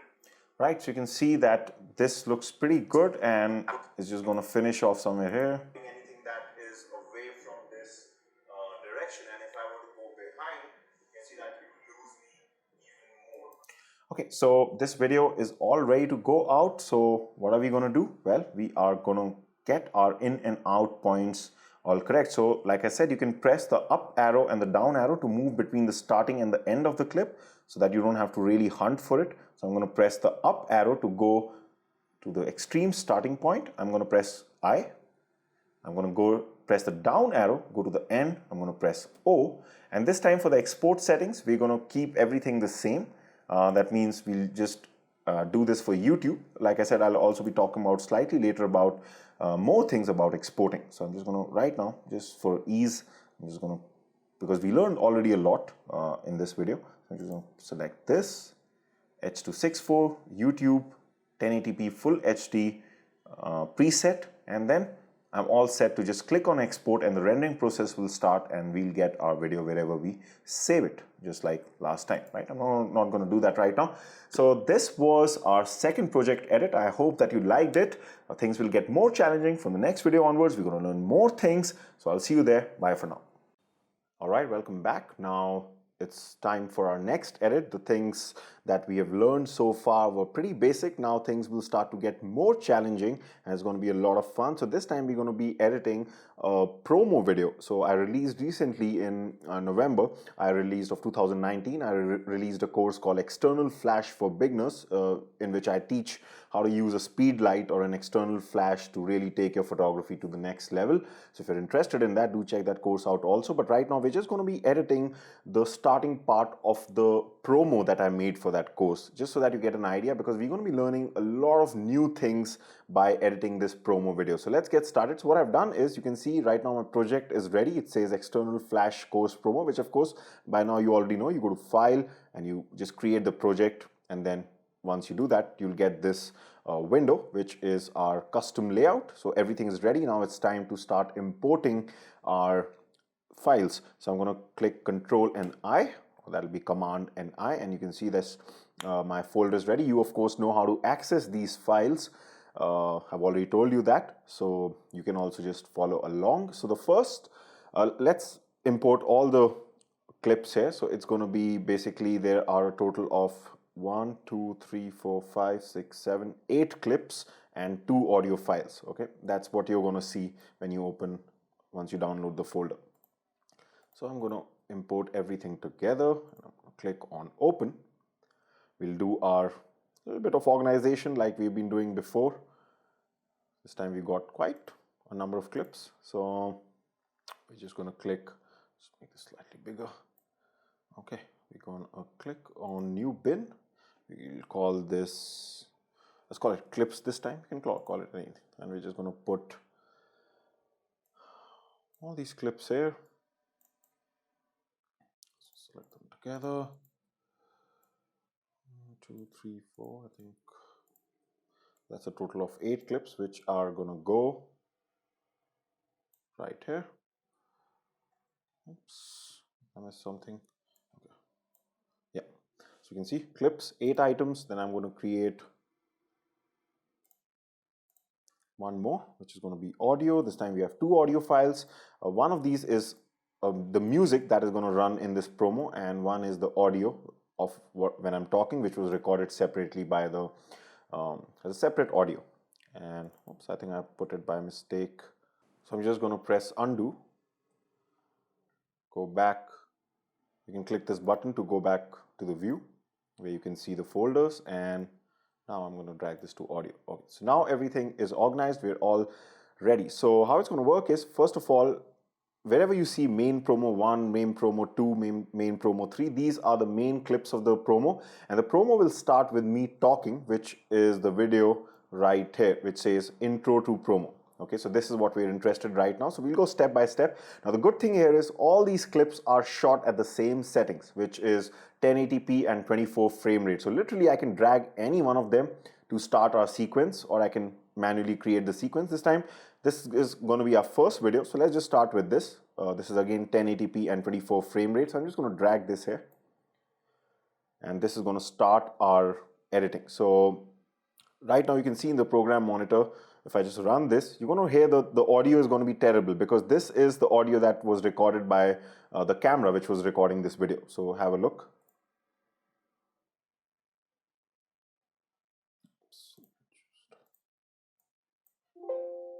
Then you've come to the right place.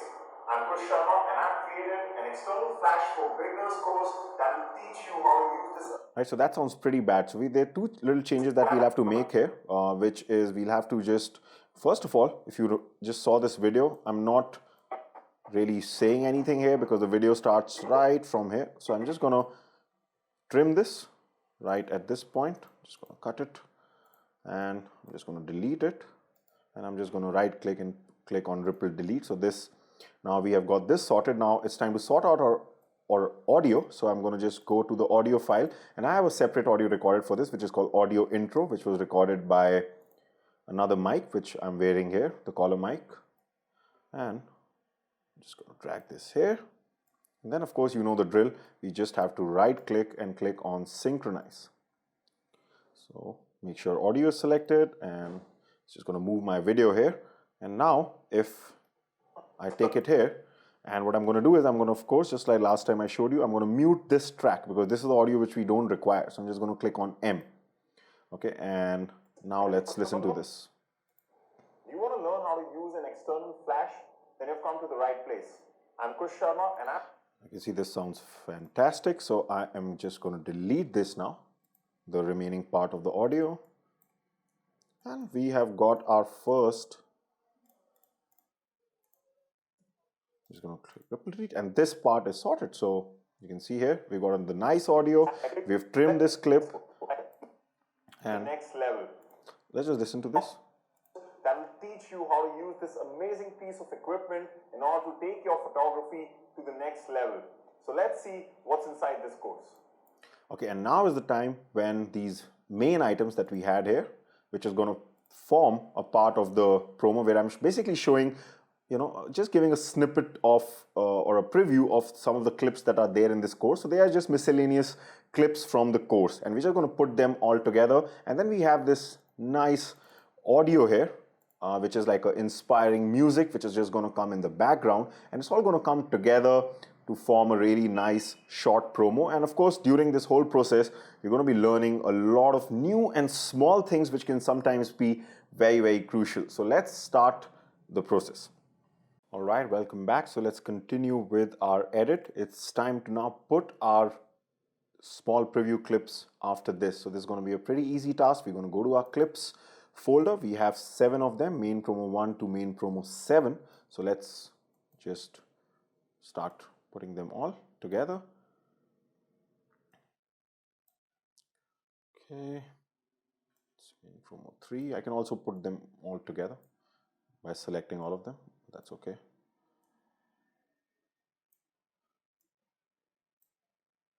All right, so we have, oops, did something wrong.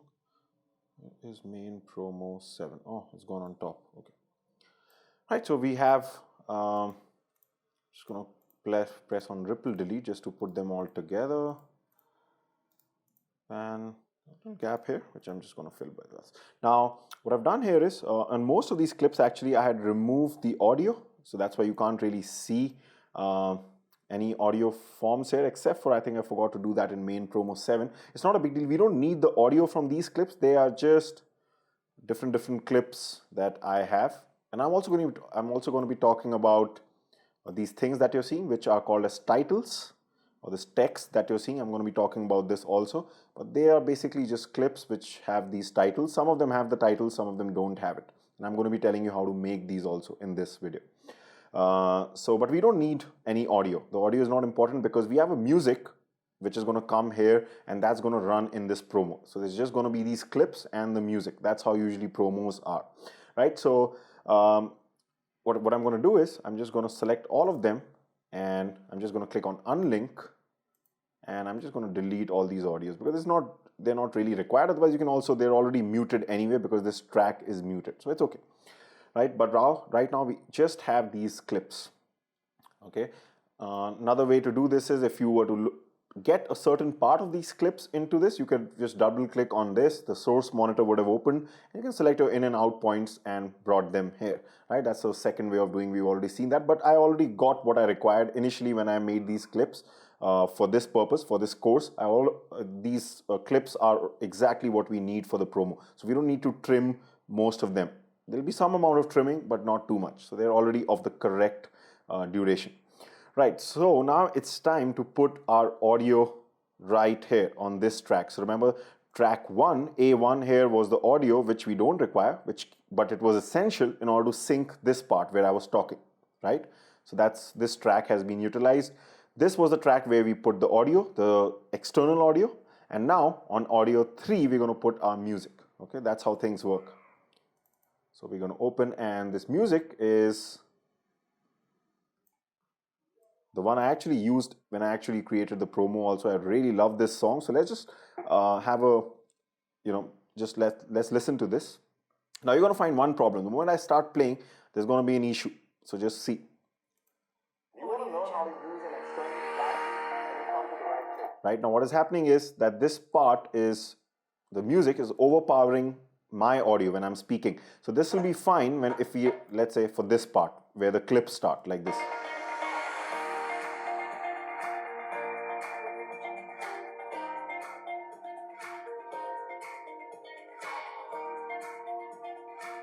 Okay, but for this particular part where I am speaking, I'm going to reduce the volume so that you can hear me clearly. So let's see how to do that. Okay, so we're just going to open this up a bit. Let's just open this up a bit. So this is our music, and you can see from the waveforms, this is very loud right now. So what I'm going to do is, for this part of the clip, till the time I'm speaking, you can see this is the clip till here. What I'm going to do is, I'm just going to take the razor tool and first of all cut the audio here. Okay.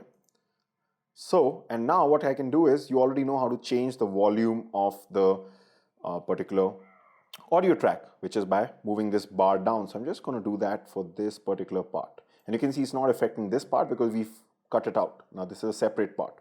Okay, so let's probably try something like maybe minus 12.8. So let's see. You want to learn how to use an external flash, then you've come to the right place. I'm Kush Sharma, and you can see this sounds good. Now you can easily hear me, and the audio is still going behind, but at a lesser volume. So the main emphasis is on me talking. So this is good. Just by moving this, we have been able to achieve what we wanted. Now let's say what we wanted was, and this is going to be something that you've not seen till now. Let's say that, when this clip reaches, so let's even reduce the volume further, first of all. Okay, let's make it something very less. I've created an external flash for beginners course that will keep. Okay, so I've further reduced the volume. Now what we want is, as I finish speaking and as I say that, let's see what's inside this course. Let's see what's inside this course. Right, at this particular point, just a few moments before this, I want the volume to gradually go up. Okay, so this is something you've not seen how to do this, and it's very, very easy. So let's see how to achieve this effect. So how we're going to achieve this effect is by using something called as keyframe. And what this keyframe will allow us to do is, it'll just allow us to put a checkpoint right here. This is the moment that we want the audio to pick up again slightly, okay? And we'll put another keyframe at the end here, and then we'll be able to tell Premiere Pro by slanting this volume level. So that's what the keyframes will allow us to do, and just gradually allow us to increase the level. So you might be getting confused. It's best to just show you.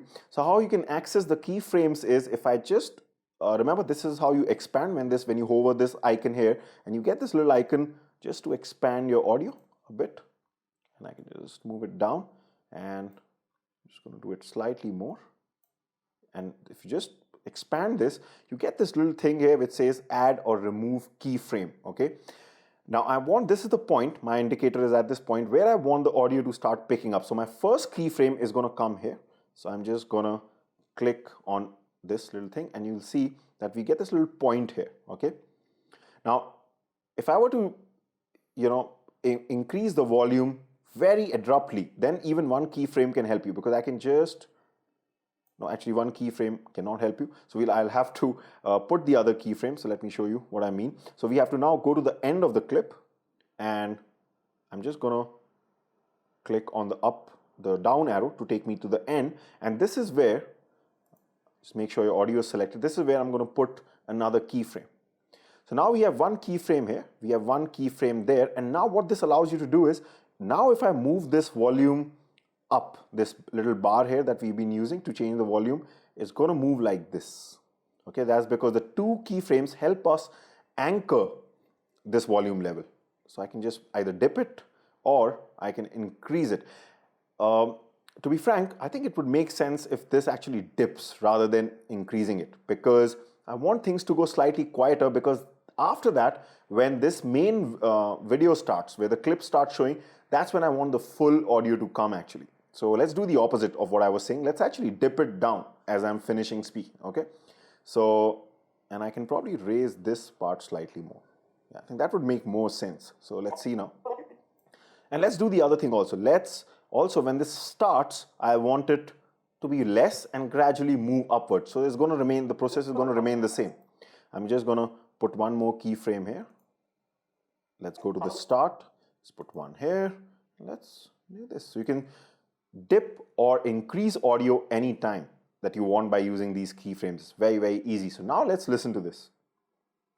You want to learn how to use an external flash? Then you've come to the right place.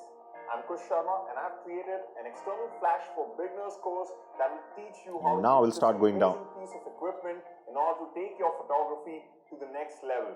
So let's see what's inside this course. I don't think I wanted to dip it 100% because that is not looking too great, maybe slightly. To take your photography to the next level. So let's see what's inside this course. Okay, so this is sorted out. So you can see keyframes really, it's up to you. It's upon your personal liking, how much you want or how much you don't want. You can spend more time with it. Important thing is you should know how to do it. Now what I want is, another problem that we're facing is that, let's just cut this audio. We don't really require this. Okay, now another problem that we're facing is that this part is sorted, but when it jumps over to the actual promo where the loud music starts, it's just too abrupt, right? Because we cut this part and then suddenly it's becoming very high because we've not done anything about this second audio here, right? So just listen to this. So let's see what's inside this course. Now, I don't want this. What I want here is I want the music to start all over again, because the starting of this music is really nice because it gives that nice gradual increase in the tempo, right? So we want that start again. So we want this audio file to start, this song to start all over again. So how I can do that is, remember I cut this here. So this is a separate part. I can move it anywhere. And what I can do is if I just, whenever you cut something in Premiere Pro, whether that's a clip or an audio, you never lose it. So if you just drag it like this, it's going to come back to the start, right? So I can always just use this icon to drag it, and recover the lost part because we had cut it. Now this part is exactly the same as this part, okay? That's basically what we have done. So now I can just press on ripple delete, or maybe I can just, oops.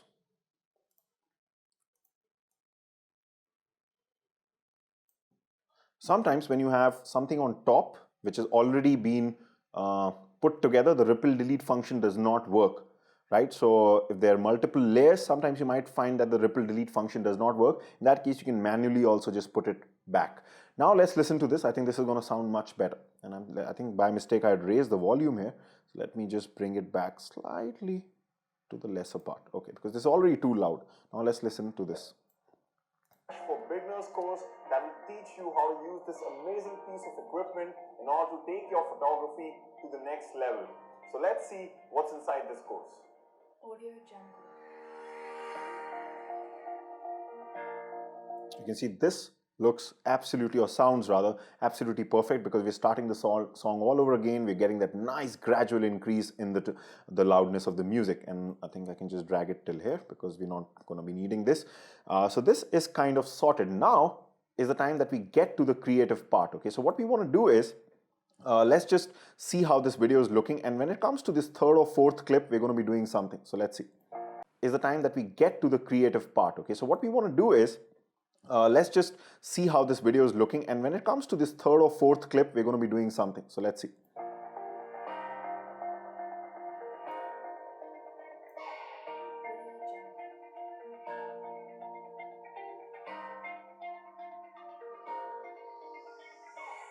All right, so this part, all right. Now just listen to this audio.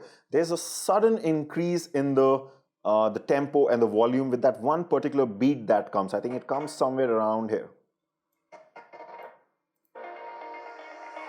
Now, right, so, just so that this looks good, when this beat comes, which really changes the tempo of the music, I want something equally good happening in the video. So we need to kind of match something that is happening in the video with this sudden increase with that beat, right? So what we're going to do is, for now, let's just mute this so that doesn't, because we'll have to play back things quite often. Right now, we don't just for temporarily, we don't need this audio. I'm just going to click on mute so that doesn't interfere. But we're looking in this particular clip because that's the area around which that sudden beat is coming. You need to find something which goes well with that, okay? And I think that when I click this shot, this flash goes here. So just keep an eye on this. And I think that will go really well if we are able to match that moment with the beat. So, not here. Right there. So you can see there was a flash there and I took the shot. You can see, so let's try to find this exact frame. So I'm just going to use this zoom out bar here, which is just going to, zoom in rather this time. So we're just going to zoom in, stretch this clip and find that exact moment right here. So you can see this is where the speed light comes in, and Premiere Pro provides a feature called as marking. You can also do this manually by moving the clip and the audio, but Premiere Pro provides this feature called marking, which just helps us to mark this exact frame or this exact moment. So I'm just going to press M on my keyboard, which stands for marking. I'm just going to do that, and the moment I do that, you can see here that this point is marked. Right now, we're going to do the same thing on the audio. So we're going to select our audio, and we're going to find that moment where that beat suddenly comes. All right, so I'm going to unmute this audio now. Let's go. Right there, so you can see the spike. I just kind of zoom in. Let's go down here a bit so that we can see our audio. And I think this is somewhere.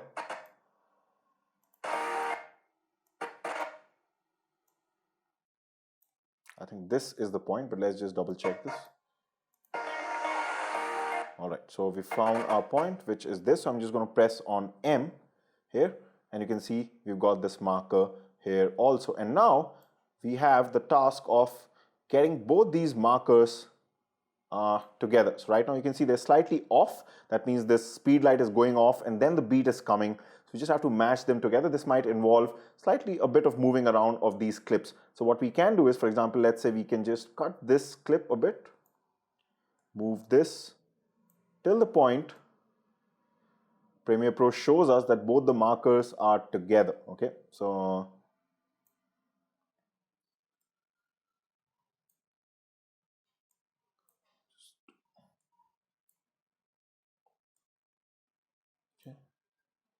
I'm not sure why the second marker is showing here, but we're not really concerned about this. I think maybe I pressed M twice, I'm not sure, but we're just going to be concentrating on this first marker and the marker here. Okay, so let's move it, and right now you can see the moment I do this right here, it even just keep an eye on this just bottom of this blue indicator. You'll see that it turns and it shows us that both the markers are together right here, you can see. So this is where we have been able to synchronize. Of course, we've got a gap here which we'll have to fill, which we will fill right now, but let's just look at this at least. So the speed light should go when the beat comes. That's what we are looking for. So that is absolutely perfect. Now we've got the job of filling these spaces up. All right, so we can open up this clip back. That does this job. And now we need to fill this with something. And usually I could have just stretched this clip back, but the thing is, you can see that this little arrow here shows us that this is the starting of the clip. I can also pull this also down here because this little arrow shows this is the ending of the previous clip, right? So what we have to do is we have to find a new clip. So maybe what we can do is we can take one of these clips, being Promo 7, and kind of fit it in between. Okay, so maybe like a short clip will come. Now let's just trim it back. So this is how promos work. You sometimes, you'll have to do this bit of compromise for some clip. You'll have to move them around a bit, but at least this marker thing really helps us in getting that moment that we wanted. So let's look at the whole thing again now till this point. Do you want to learn how to use an external flash? Then you've come to the right place. I'm Kush Sharma and I've created an external flash for beginners course that will teach you how to use this amazing piece of equipment in order to take your photography to the next level. So let's see what's inside this course. Audio Jungle.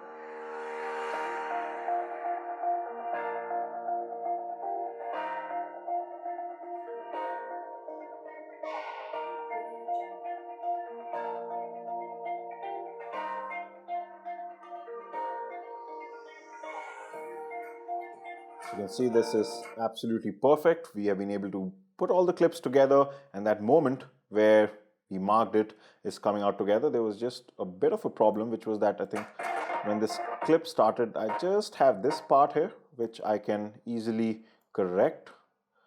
So what I can do is I can just really zoom out, go to the part. I'll just mute the audio for a bit so that doesn't interfere. And this clip should start. We want to delete this part because this was not required. So I can just pull it up to this and stretch this clip now till here. Okay, so this is going to solve. Otherwise, I think this part was just coming suddenly. Oh, it's still coming. I think there was one more frame which I missed out. Probably this, and stretch this here. Okay. Zoom out. See this again. Unmute the audio.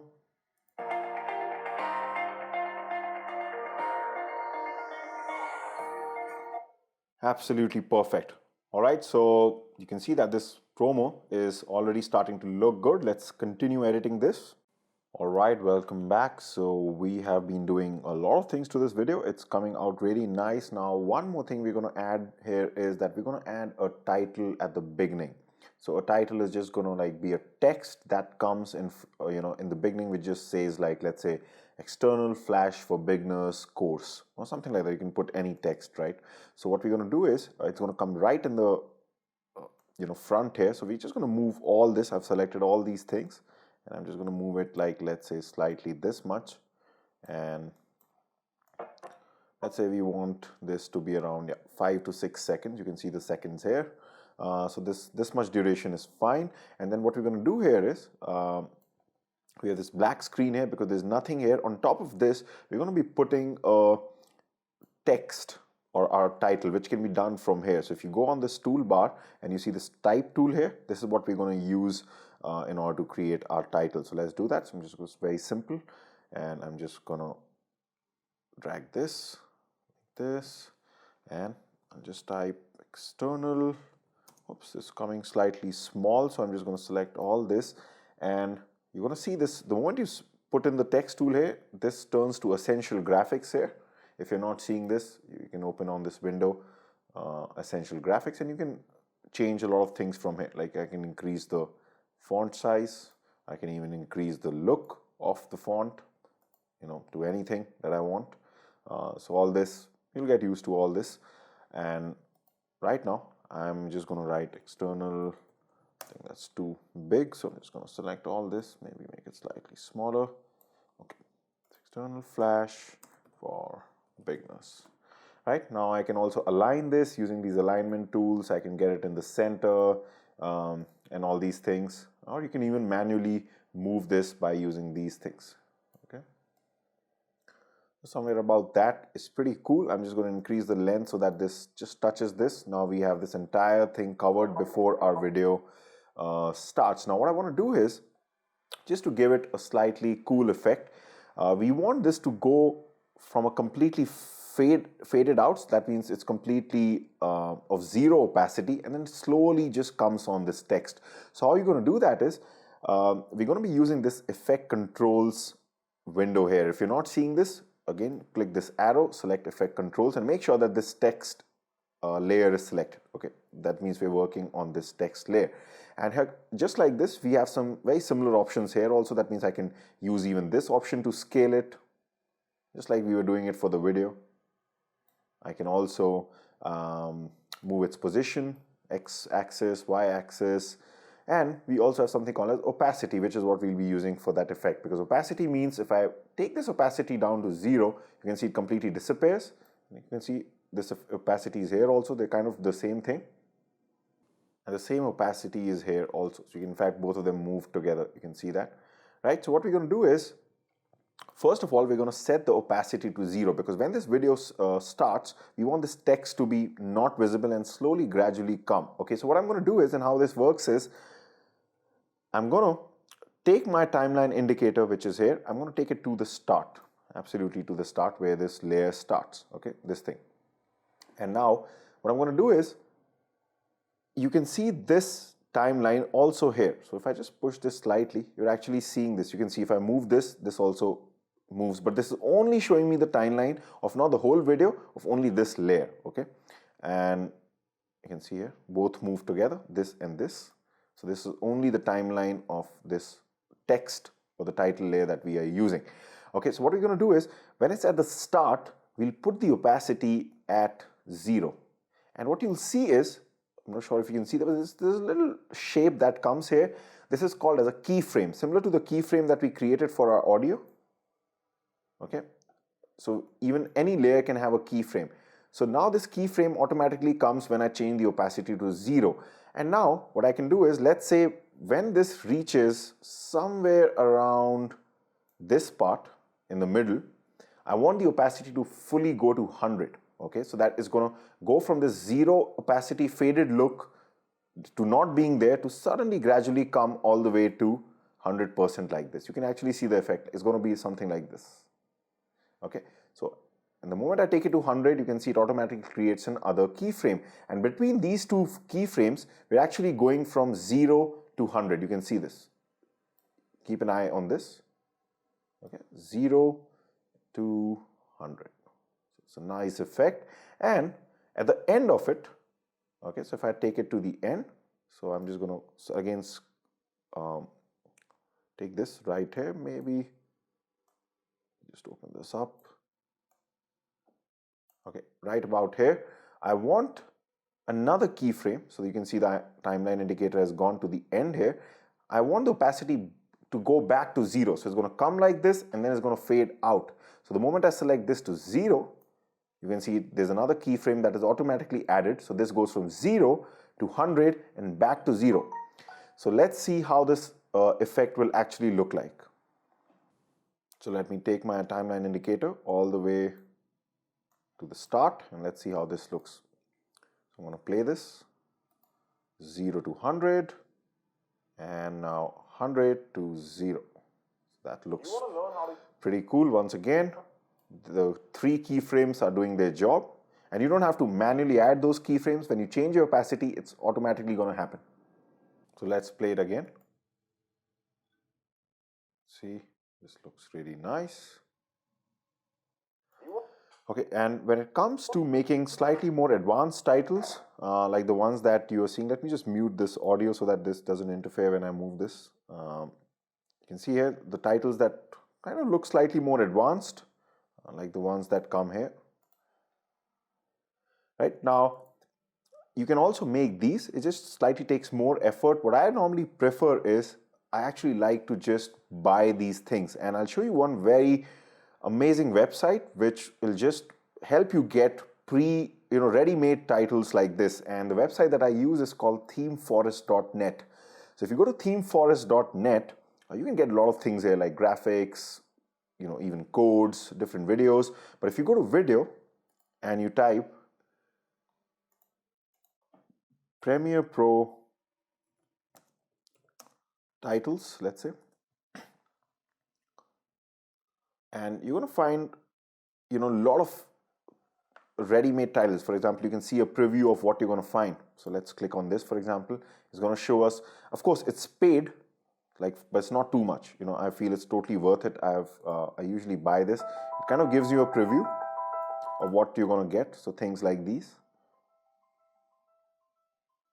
and you can also make them through keyframes, but it just takes more time. And a better software to do this is actually called After Effects, which is again by Adobe, but I don't want to get into all that. But you can see you get some really nice, so you're going to get all this, and with just one click, all the instructions are given when you buy this from this, how to put this on Premiere Pro. Basically, you just have to go to window here, and you have to go, sorry, not to window. These are through graphics. If you go to graphics, you just have to click on install motion graphics template. That's usually how I do it. And those templates are available when you buy this, and you get all the downloads of those templates like this. That makes it very easy. So you can change the text and all these things to whatever you want like this. But they're usually animated in very cool ways, which, like I said, it's possible you can do it, but it'll take more time and slightly more amount of patience. Just thought I'll tell you. Again, this website is also very great for getting some very good audios. So like the song that was playing was again got from this website. So Audio Jungle is like their partner, and you can type any genre of music here, whatever you want to learn, whatever you want to find out. Like let's say something that you want to find out for your promo, and you wanted something which was a motivational kind of a music. So you can go to inspire, you can type inspiring like a keyword here, and it's going to show you different things. You can play them, and if you like something, you can end up buying it. Okay, so it's a great website for people who are into photo and video editing, because they just takes away all the hard work, right? And now there's one more thing that we're going to do, and that has got to do in this video edit, and that has got to do with our audio editing. So I'm going to see you in the next video for that. Bye for now. All right, welcome back. And now we almost have our video edit ready. We've got a nice synchronized part. We've got these clips together. The music is going well. We've got a nice title here. And now one thing that I just want to teach you in this last part is how to edit audio. All right, so we're just going to be looking at something very simple in this case, but later on in this course, I'm also going to be talking about more advanced things when it comes to audio editing. Okay, but right now I just want to do a very simple thing, which is that I'm just going to mute this music right now. Okay, so it's already muted because we had just done that. Right now we only have this track, which is very important to us, the track in which I'm speaking. Okay, this intro part. And what I want you to do is I want you to wear your headphones. Make sure that you are wearing your headphones whenever we are talking about audio, because what we're going to do in this part is that you're going to notice if I play this. So make sure you're wearing the headphones. If you want, you can pause this video, wear your headphones, come back. But once you've done that, when I play this, you're going to hear a bit of noise, okay, in this whole video, even though I'm actually using a good mic and a good recorder, but a fair amount of noise will still be captured. Then you've come to the right place. I'm Kush Sharma, and I've created an external flash for beginners. So if you're wearing your headphones, you must have felt that a little bit of noise is still there. Of course, the first thing is when you're recording, get it right while you're recording. That means don't record from cheap mics, cheap recorders, or your DSLR recorder. The first thing is always the best thing to eliminate noise is to use a good mic and a good recorder, which is something I talk more about in my videography course. But you know, still some amount of noise will be there, like you can see here. Course that will teach you how to use this amazing piece of equipment. So I just want to kind of clear this little bit of noise out. And again, how you do that is you can just go on here to our effects, where we accessed our transitions from, if you remember, the video transitions. But you also have audio effects here. And if you go here, you'll find an option which says DeNoise. Okay, so if I just take this and drag it on top of this particular track, which is me speaking, you can see that right now this effect controls panel will turn into something like this, right? So it's showing us this audio effect has just come here, which says DeNoise. And inside this you have two options. You can either go to the default, or you can also go for heavy noise reduction. That means it's really, of course, like the name suggests, is going to cancel out too much noise. Or you can go for light noise reduction. I usually go for heavy noise reduction, but you can experiment with this. But just to make things really clear, let's this time select heavy noise reduction so that you can clearly see a before and after thing happening in this case. So I'm just going to select heavy noise reduction, close this, and now this effect has been applied to this. You can see here. And now I'm going to play it back, and I'm going to keep on pressing this icon here. So I'll disable it and I'll enable it. So you can actually see when this audio is playing, when I do this, you can see the difference that this effect actually makes in the noise levels. So first let's listen to this with the effect on. Flash, then you've come to the right place. I'm Kush Sharma. And you can see that this sounds really good. It just takes out all the noise, right? And I've created an external flash for beginners course that will teach you how to use this. And sometimes when you go extreme on the noise removal, you can lose a bit of pitch also. If you're finding that to be the case, you can go for light noise reduction also. But really works. Amazing piece of equipment in order to take your photography to the next. Okay, let's play this again, and I'm going to just keep on changing this, disabling it, enabling it, so you can actually see in real time the effect that this makes. Flash, then you've come to the right place. Without I'm it. Kush Sharma, and I've created an external flash for beginners course that will teach With you it. how to use this amazing piece of equipment in order to take Without your it. photography to the next level. So let's see With what's it. inside this course. right? You can see that makes a huge amount of difference. So anytime you have this bit of noise, you can use this effect. Like I said, we'll talk more about audio slightly later on. But for now, we've kind of done with this edit. So I hope that you liked all of it. I'm going to see you in the next video. Bye for now. Hello there, welcome back. In this audio editing part, we'll be looking at a feature which is there in Premiere Pro, which helps you to just adjust your audio levels in such a way that if you had multiple clips while editing, and let's say they all were recorded at different audio levels, then how can you get them to sound equal? That means how can you adjust their audio levels in such a way that when someone listens to your or watches your video and listens to the sound in it, all the different clips which were shot differently with different audio levels, they sound pretty much the same, because that is very important if you have this multi-clip edit going on, which is often going to be the case, because not always will you be recording your audio in a very similar manner. The environment can change, the way the person talks can change, and all this you will have to take this into account, because ultimately when you give out the video edit, the sound has to be constant throughout the video. Even when the clips are changing, it cannot go up and it cannot go too down. All right, so we're going to be recording 3 clips. This is the first clip that you're watching, and in this clip I'm talking just normally. I'm not too loud and I'm not too silent either, right? But this is the first clip. Now we're going to move on to the second clip, in which I'll purposely talk a bit louder, and then we'll also have a third clip in which I'll deliberately be very silent. My words, you'll barely be able to hear what I'm saying. And then in Premiere Pro, this is our task, that all these 3 clips, we'll have to edit in such a way the audio of it that they all sound pretty much similar. So let's move on to the second clip where I'm talking loudly. All right, so this is the clip in which I'm deliberately talking loudly. I know this might be tough on your ears, but we just have to do this for this particular exercise. So this is the loud talking clip. Now we are on the third clip where as you can see, I'm deliberately talking in a very silent way. So the waveforms are going to be much lesser. And of course, we'll have to adjust all these clips in such a way that ultimately all of them come together. So let's see how to do this. All right, so you heard all the 3 parts, where I was normal, where I was loud, and where I was slightly silent.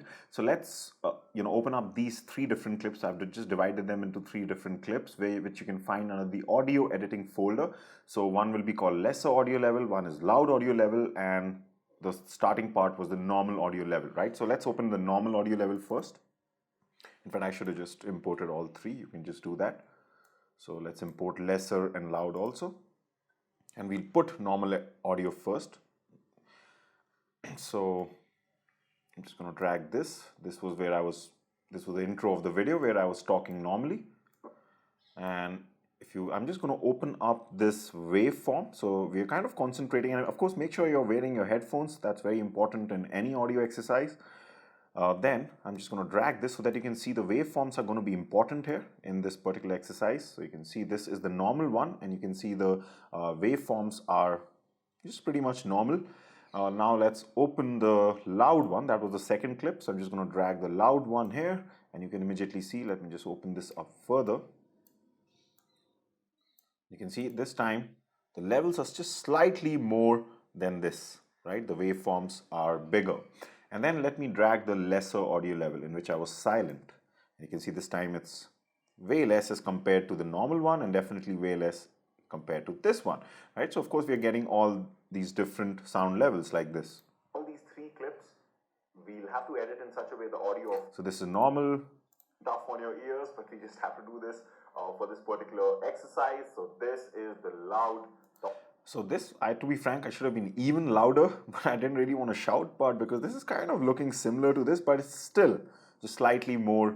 The waveforms are bigger than this. So I'm just very slightly louder than this clip, but this one you can clearly see the difference. As you can see, I'm deliberately talking in a very silent way.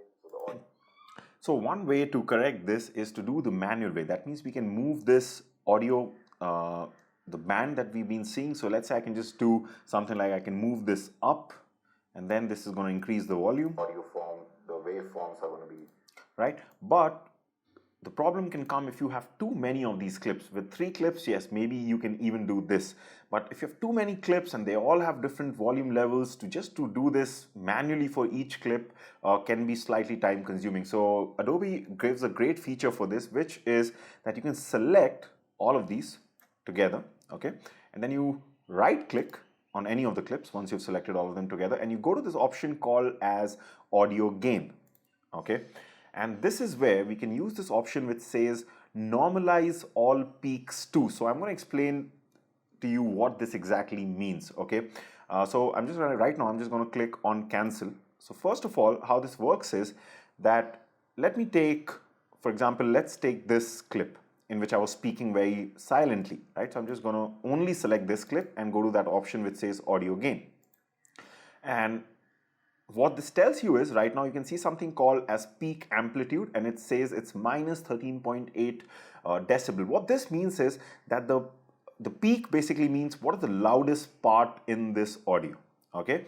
And it's telling us that the loudest part in this particular clip is of minus 13.8 decibels, okay? Now let's see what the peak amplitude for the loud clip is. So let's right click on this, click on audio gain, and this time you can see it immediately jumps to a higher number. So because I was talking loudly, so of course one of the peaks would have been louder. So this is to minus 7.2 decibels, which is almost 6.8 or 6.6 decibels higher than this. And if you see this one, this will be somewhere in between, right? So this was the correct one. So it's minus 7.8. So remember I told you I didn't find too much of a difference in this, even though this was supposed to be louder, but this is still less loud than this. So this was minus 7.2. Here the peak amplitude is minus 7.8. So pretty similar, but still slightly less louder than the middle one, right? Now, what we can do is, oops, I'm just going to press undo. So now I'm just going to select all 3 of them, go to audio gain, and you can see that if you combine all 3, it's showing us a peak amplitude of minus 7.2 because this is taking it from this clip because all 3 are selected. So now it's taking all 3 as one clip, okay? And what we can do is we can use this option that says normalize all peaks to, and I can set any number. So let's just take any number right now. Let's say I choose minus 9, okay? Now what this will do is, once I press OK, what this will do is that it will, for example, let's take the example of this part, the loud part, where the peak amplitude was minus 7.2. What it's going to do is, it's going to take that highest peak where it was minus 7.2 and it's going to normalize it to minus 9. That means it's just going to slightly reduce it to minus 9 decibels, and the other peaks that are around here, they will also be relatively moved down slightly because we're choosing a number which is less than the peak amplitude, okay? Similarly, here it was minus 7.8. So this will also go down a bit and everything around it will move in relatively in the same way, okay? But for this clip, remember the peak amplitude was minus 13.8, I think. And we're choosing minus 9. This time for this clip, the silent one, it's actually going to push up the peak amplitude from minus 13.8 to minus 9, and therefore all the other things around it will also push higher. So what you're going to see is that when I choose minus 9, these two will slightly move down, okay? And this one is going to go up, okay? And ultimately what's going to happen is that all 3 will have the highest peak as minus 9 decibels and the others will be adjusted accordingly. But roughly they will have at least slightly better and similar audio levels. So when I just click on OK, just see what happens. So you can see here, this just slightly moved down. This moved down more considerably because this was the louder one, and this one moved up, right? So let me just press undo and just keep an eye on these 3 again. So what we're trying to do is we're trying to just match the overall waveform so that they look similar, okay? So that the audio ultimately is going to be similar, right? So audio gain, minus 9, let's say, and boom. So you can see all 3 of them suddenly look much better. Now it's not always going to be perfect. Let's just play through this. Okay, so this is the first clip. With the audio of it, that they all sound pretty much similar. So this has just lost a bit of volume just because we went from minus 7.2 to minus 9. Then move on to the second clip where I'm talking loudly.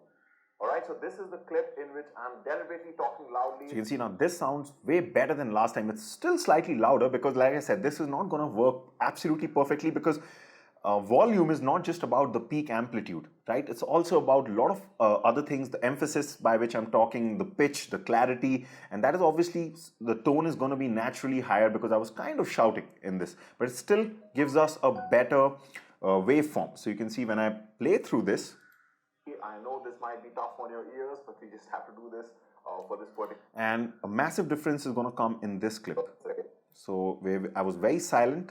As you can see, I'm deliberately talking. So you can see my pitch, overall pitch is still silent, but the volume, the waveforms have increased, and therefore the volume or the gain has slightly gone up. In a very silent way, so the audio form, the waveforms are going to be. So at least you can hear me now properly, even though I'm not very clear in what I'm saying. That's because I was deliberately talking louder. So I'm not saying this is absolutely perfect, but what this allows you to do is that once you have this and you know that roughly everything is similar, then you can go on this band and just kind of make some adjustments. You can say, okay, I was deliberately silent here. Maybe I'll just push this up a bit to match with these two clips. I was maybe too loud here, so I can just push it slightly now. But at least this normalizing peaks gives you that starting point to work with. Now let's play this. That they all sound pretty much similar. So let's move on to the second clip where I'm talking loudly. Alright, so this is the clip in which maybe I can just move it slightly even lesser. I'm deliberately talking loudly. So now let's just look at this again. Let's move on to the second clip where I'm talking loudly. Alright, so this is the clip in which I'm So that is pretty good. I think that is sounding pretty good. And maybe let's see this. Clip. Now we are on the third clip. Let's just go again. Size. So this is the loud talking clip. Now we are on the third clip where I'm, as you can see. Right, so again, don't pay attention to how I'm speaking. We're just paying attention to the audio levels. That's can be a bit confusing, but that's what you have to understand here. And we've got that pretty much nailed on. And now you might tell me that, Kush, but I still maybe feel that, I can just push the volume levels up and down, and that's okay. Like I said, it's okay in this case maybe, but when you have a lot of multiple clips, you have a big video editing part going on, and especially if you have a deadline, like you have to do this very fast. This feature of normalizing with just one click is really going to make your life very easy. In fact, a lot of projects, a lot of your clients and a lot of industries have certain standards for this, that they'll tell you that normalize your peaks to -6. It should not cross that, or it should not be below that. So they'll sometimes even tell you that. So there it'll be a requirement for you to do that. But overall, it's mainly it's done so that things just become faster. Personally speaking, when I record my own videos, especially in the ones in which I'm talking in front of the camera, I usually set it. In fact, even when I'm recording, screen recording and talking into a mic, I usually set to -3. That's where I find my audio to be of a good loud level, because I do want my audio to be slightly louder. That's because I'm talking. It's an instructional video mostly that I'm shooting, so it has to be really clear. And I love -3. All right, so if I do that, it's obviously everything is going to push up. So that's slightly louder.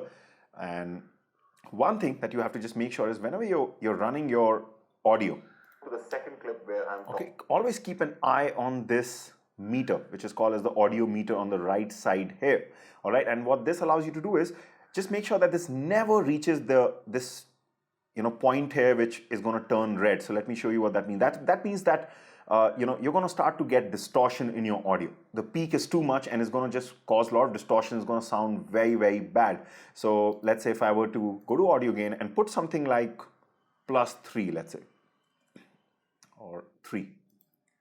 Right now, I'm sure, especially in the loud clip, we'll probably hit that red zone. I know this might be tough on your ears, but we just have to do this for this particular.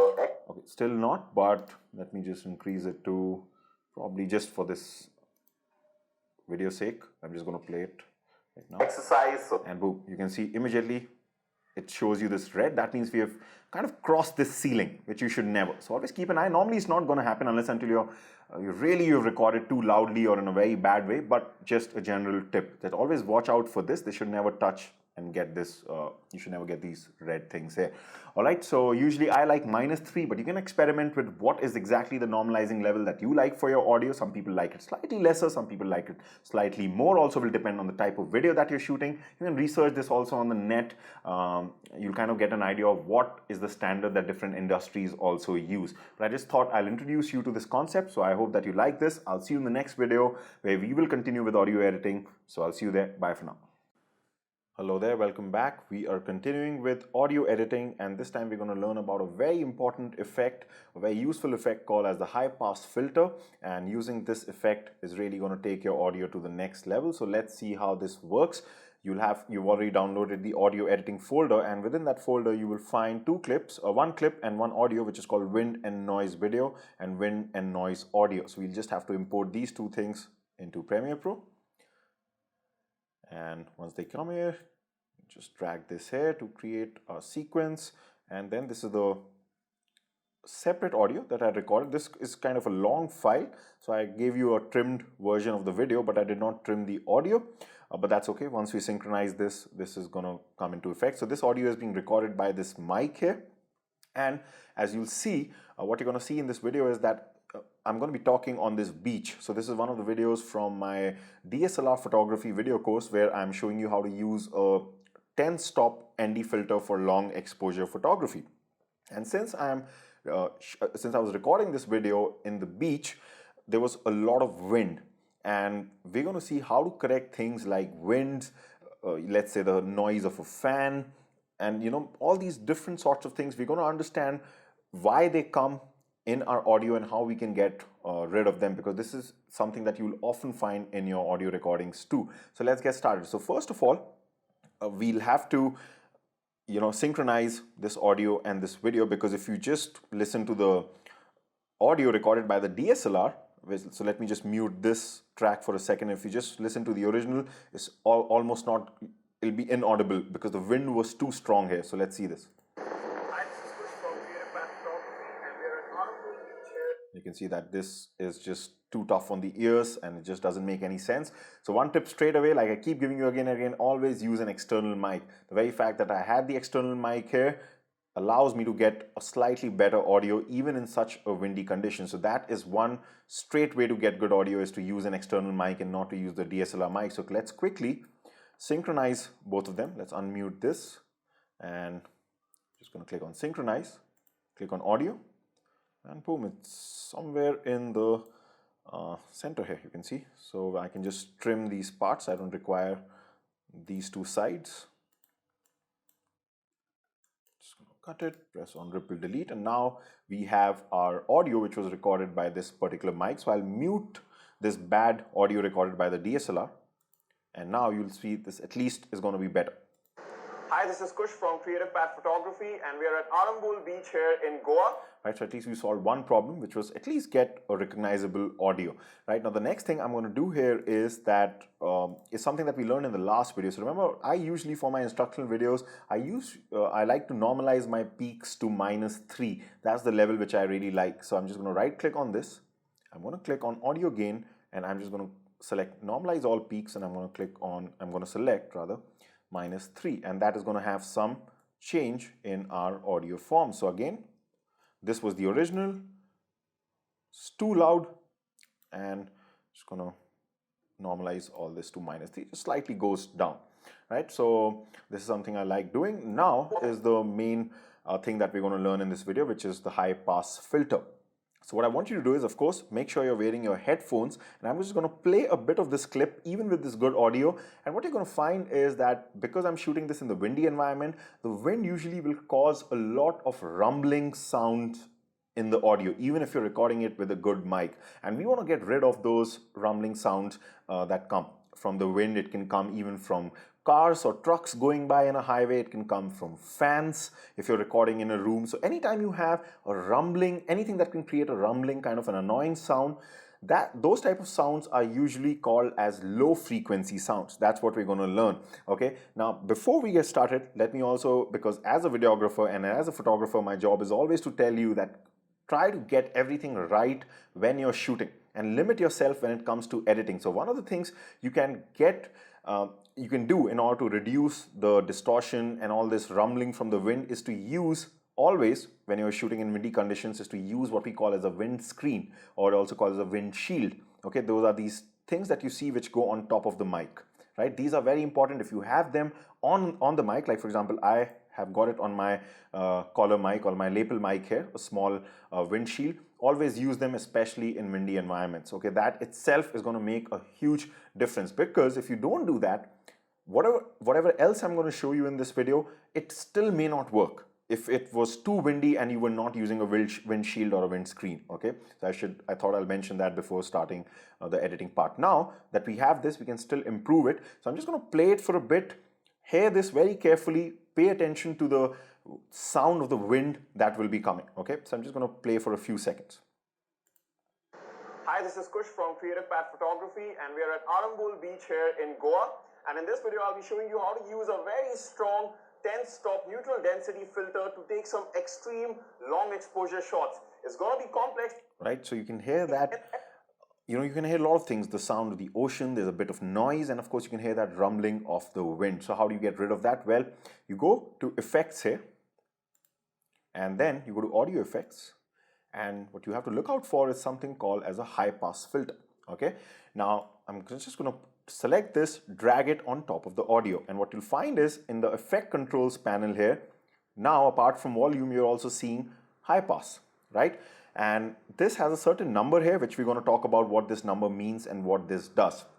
But basically, what we're doing right now, let me play this video. This is going to sound very funny right now, okay, with this effect on. Just listen to this. Hi, this is Kush from Creative Path Photography, and we are at Arambol Beach here. Right, so you can see that my voice sounds really terrible. So what happened exactly when we put this high pass filter on? So there are two types of sounds. One is called as low frequency, which are going to be your I would say like thicker sounds or low pitch sounds like the wind, anything that is rumbling in nature, which is not of a high pitch. So you can understand this by saying that, women, for example, have a higher pitch than men when they speak. So they'll have more high frequency noises in their voice, right? Even when I'm speaking like this, most of my voice comprises of high frequency sounds and not low frequency. Low frequency is like super, I can only say low in nature. They're kind of, they have this bass to it, and they're just rumbling noises, which are usually not very good to record because they don't play any vital part. Your voice plays a very vital part, which comprises mainly of high frequency sounds.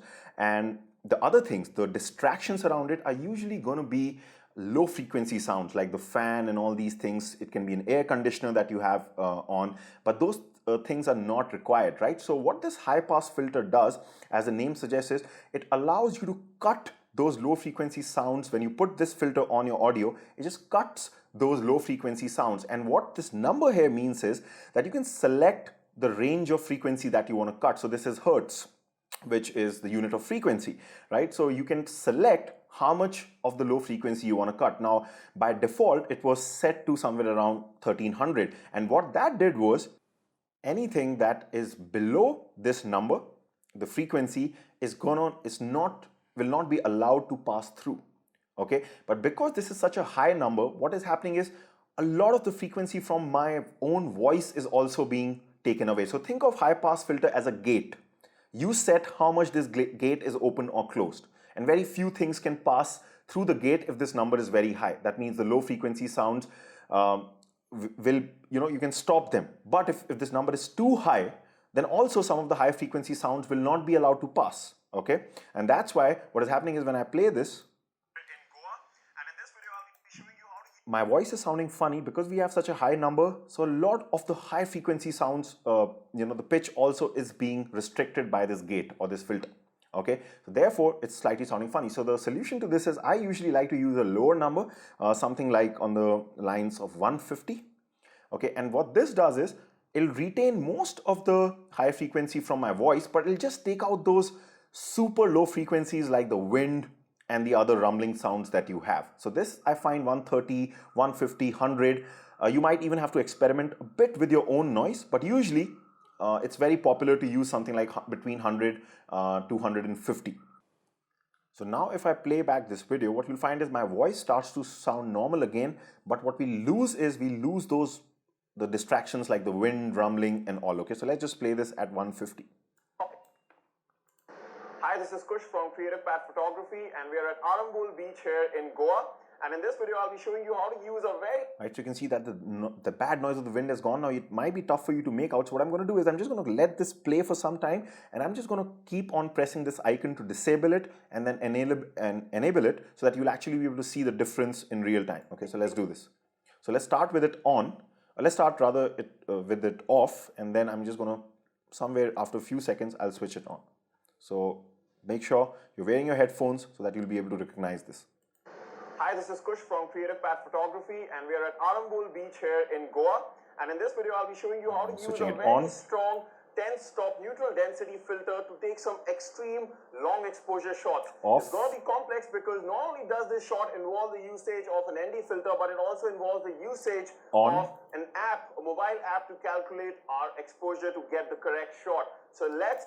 Right, so you can clearly see it's a very subtle difference, but it's at the same time it's also a very vital difference because we're just being able to eliminate that noise of the wind, right? So that's what the high pass filter allows you to do. There's also the opposite, which is the low pass filter, but as a beginner, that's not going to be too important for you right now. The high pass filter definitely is more vital as a beginner. So we won't go into low pass right now. We'll stick to high pass, but if I play this video again, there's still one more thing, which is that we still have a bit of a hiss, like a noise going on in this video. So there's also the opposite, which is the low pass filter, but as a beginner, that's not going to be too important for you right now. The high pass filter definitely is more vital as a beginner. So we won't go into low pass right now. We'll stick to high pass, but if I play this video again, there's still one more thing, which is that we still have a bit of a hiss, like a noise going on in this video. So you can just have a, just listen to that. Hi, this is Kush from Creative Pad Photography and we are at Arambol Beach here in Goa. And now in this video, I could have even left that because the ocean anyway has that kind of a sound, but there is a fair amount of noise also in this particular audio. So this is where we'll again use the function or the effect that we used before, which is DeNoise. So you can use multiple effects on the same audio. So this time I can just push DeNoise here and you can see DeNoise comes here. Let me try to click on edit here and let me go for either heavy or light. So let's try with heavy first. Let's see if it'll definitely eliminate the noise, but I just want to make sure it doesn't affect my voice also. So let's play this. Hi, this is Kush from Creative Pad Photography and we are at Arambol Beach here. You can see it makes a massive difference. It's just that hissing sound has completely gone away, but what I do feel is, if you just listen to this, here in Goa, and in this video I just feel this has slightly impacted my voice also. We'll just try to play this and I'm just going to disable it. You'll probably be able to hear this. Showing you how to use a very strong 10-stop neutral density filter to take some extreme long exposure shots. It's going to be complex because not only does this shot involve the... Wow, that makes a huge difference, but definitely I think my voice has suffered here a bit, so I'm just going to select light noise reduction. I think that is going to be better. But it can be your personal choice. It's not such a big deal. Hi, this is Kush from Creative Pad Photography and we are at Arambol Beach here in Goa. And in this video, I'll be showing you how to use a very strong 10-stop neutral density filter to take some extreme long... I think this is absolutely perfect. I've retained my voice and the hissing sound has just gone away. So using these two things, we've got rid of the noise as well as the rumbling low frequency sounds that were affecting this audio. Now what I'm going to do is I'm going to disable both these effects that we put, and then I'm going to enable both of them, and that's where you will see the massive difference kicking in. Okay, so let's do this right now. Initially disabled. Hi, this is Kush from Creative Pad Photography and we are at Arambol Beach here in Goa. And in this video, I'll be showing you how to use a very strong 10-stop neutral density filter to take some extreme long exposure shots. It's going to be complex because not only does this shot involve the usage of an ND filter, but it also involves the usage of an app, a mobile app, to calculate our exposure to get the correct shot. So let's dive into the shot and let's see how to take this.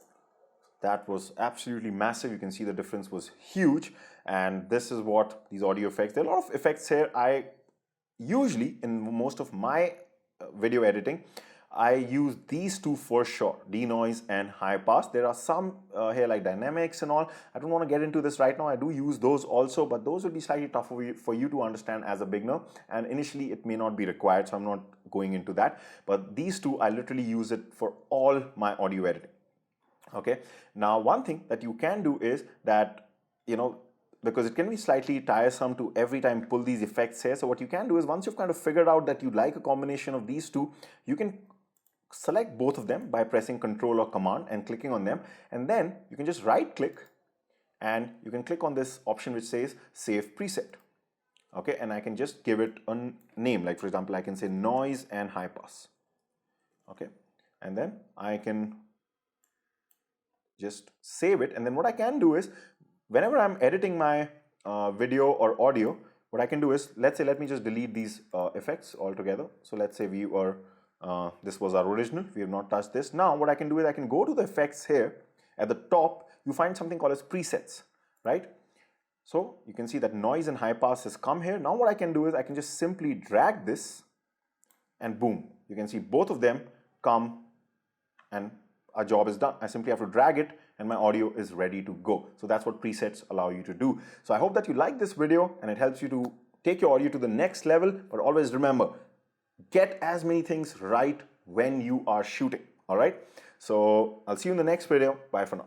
All right, welcome back. Now it's time to look at the export module in a much more detailed manner. So till now in this course, whenever we have had the need to export our video, all we've done is set our in and out points. We've gone over to File, we've gone over to Export Media, and then we simply selected the YouTube preset here. And I just did that so that things are easier for you when you're starting out. But let's try to understand most of these settings. Again, most of it is not very important. We just cover the essential things, right? And the first thing that you see here is the format, which says right now it's H.264, and the format basically refers to the codec. Codec stands for coder, decoder. It's basically the format used for publishing. Okay, and these days for most of the web publishing, H.264 is the standard. So unless and until you really know what you're doing, this is not going to change. So this is one setting that will, for most of the people who are doing this course, this is going to stay at H.264. Okay, so we can leave this as it is. Then comes the preset. So preset we already seen. If you know where you want to upload your video, for example, you want to maybe upload it to YouTube and you wanted to upload a 1080p footage, or maybe you want to upload it on Facebook, then you can select it. And like we've seen before, what the preset just means is that Premiere Pro has all the data that if you select this, they know what Facebook exactly wants. They set all these settings according to that and you're just good to go. You just have to click on export and you'll be done. But what if you don't know where you want to upload your video? And let's say you just want to save a general video which is of a high quality. In that case, what you can do is you can just go up and choose this first option that says match source high bitrate. And if you do this, like the name suggests, what's going to happen is that it's just going to see what are the settings of the source. And by that, we basically mean the sequence settings when we were editing our video, which we selected. For example, in this video, if you remember, this was one of the first edits we did. The sequence settings were 24 frames per rate, FPS, and the 1080p, the 1920 by 1080 resolution. So you can see here under the source, 24 FPS and 1080p, and the output will also have the similar settings, 1080p and 24 FPS. So if you're not sure, you can just select this option and you can just go ahead. There are also a couple of other options like this, like for example, match source adaptive low bitrate. Okay, so if I select this, one number is going to change here. Everything else will remain the same, but there's something here, right? If you just notice this, this says right now 4.60 Mbps. This particular thing or this unit is called as the bit rate. And this stands for megabits per second, not megabytes, megabits per second. And this just means when you're talking about the bit rate, what you just mean is how much information is being stored per second in your video. Okay, if you're getting confused by that, it just means if the bit rate is higher, you're going to have a better quality video because it'll have more information. Okay, if the bit rate is too low, then you won't have such a good quality video and the size of the video will be very less. And if the bitrate, when the bitrate goes high, the quality goes up as well as the size of the video will go up. So when we select adaptive low bitrate, it goes to 4.60 in this case. It's going to change from video to video sometimes, but if I select match source high bitrate, the number will definitely jump up to 10 in this case, for example. So this is obviously going to be a better quality video than the other one. So if you're choosing this option, select high bitrate, okay? And let's say you want even a better quality video, then you can go to this option which says high quality 1080p. Okay, if I select this, you can see everything else remains the same, but the bitrate, it goes to 20. So this is going to be slightly better. Now, to be frank, okay, when it's on these higher numbers like 16, 14, 20, even 10, I can say to some extent, you're not really going to be able to see too much of a difference in the quality. In fact, it's usually when it comes to 1080p videos, that means 1920 by 1080p videos, it's best to just set your bitrate to 16, and anything above that, it's really not going to make too much of a difference. In fact, the bad thing will be that if you go too high on this, like suppose you push it to really a high number, which I'll be showing you how you can do that later on when we go down here, it's just unnecessarily going to increase the size of the file. So definitely there's no need to go more than 16, 20. I mean, 16 is absolutely fine for 1080p, okay? And I'm just going to show you how you can change that from here. So you have this little window here, which we cannot see right now, but if I just close this or collapse this first tab here, you can see that we get this tab that opens up, and if I go down here, this is where the bitrate is. Right now it's set to 20, right? So that's because we selected the high quality 1080p preset. But let's say if I go to match source high bitrate, and you just want to set it to 16, you just want to be very careful, right? So then you can always go to this place and you can push this to 16. Okay, so you can just type 16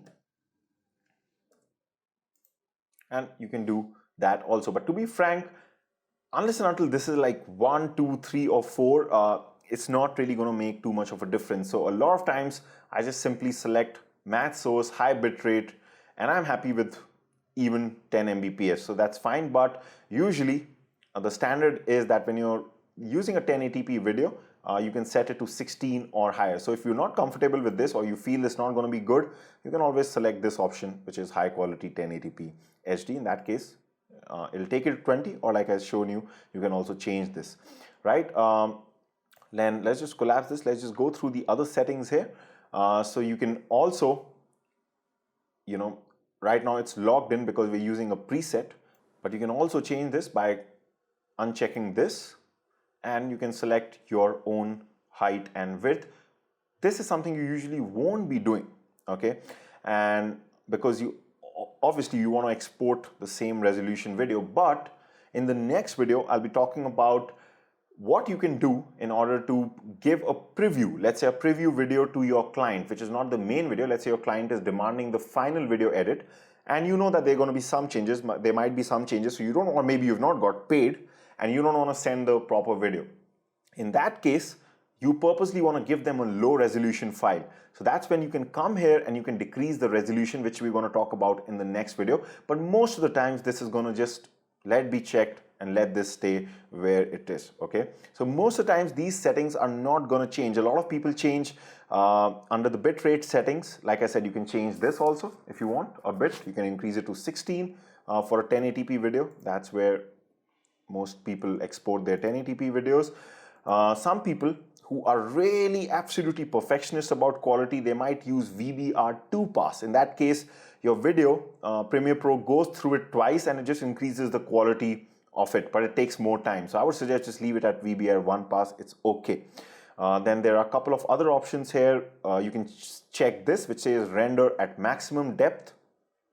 That will also increase the quality a bit, again, but increases the rendering time also.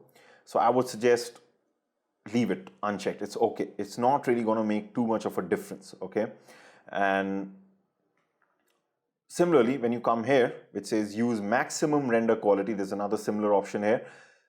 Again, you can check this, but it doesn't really make a difference. You really have to, especially unless until you're watching this video on a very high resolution, big screen like a TV, you really don't have to select this, okay? But if you want, a lot of people do check this. I usually don't, because I want my videos to be exported fast, and I usually don't find the quality, the difference in quality to be too much, right?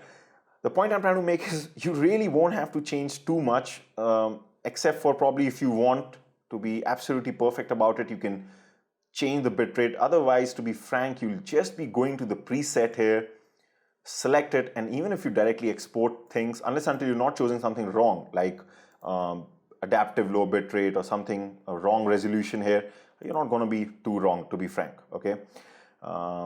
Then there are some effects here.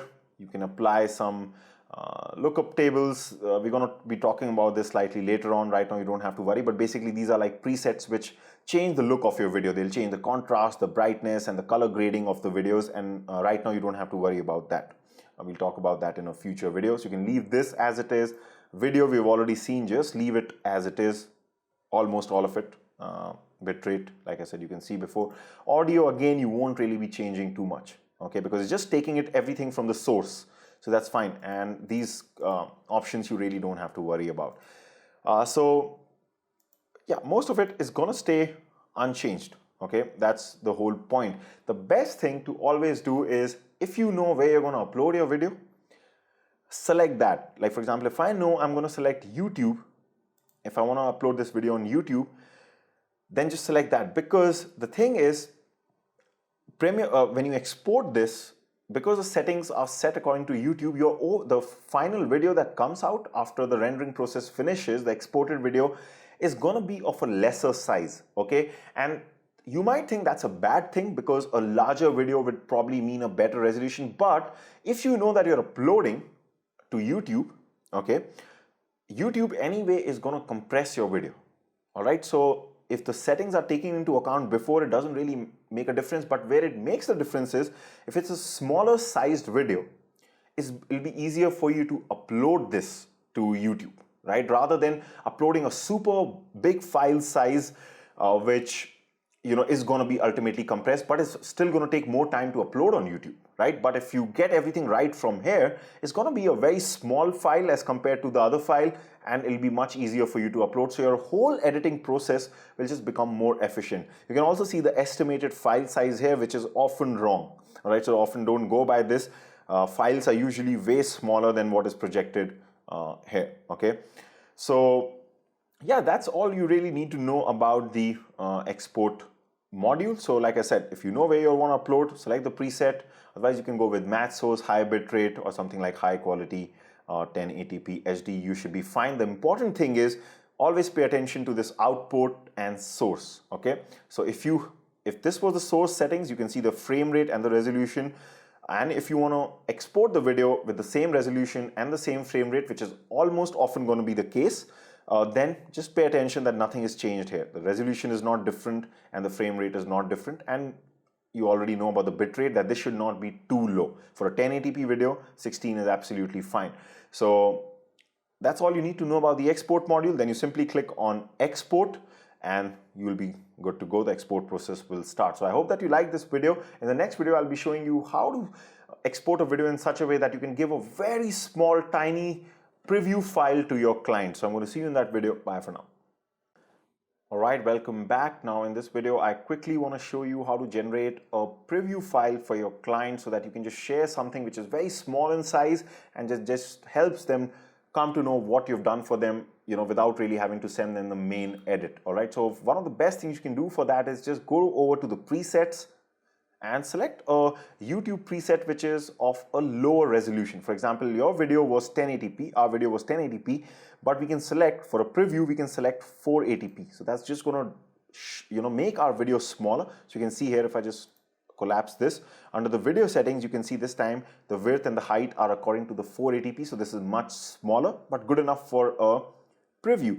And the important thing will be when it comes to the bit rate, this is where you can really make the file size very less, because if you say, for example, if you select 1, it's going to store very less information per second in your video. Therefore, the file size will really decrease. And then once that's the case, you've selected your in and out points before, just click on export, and once this export process finishes, you're going to find that this video is of a very less size.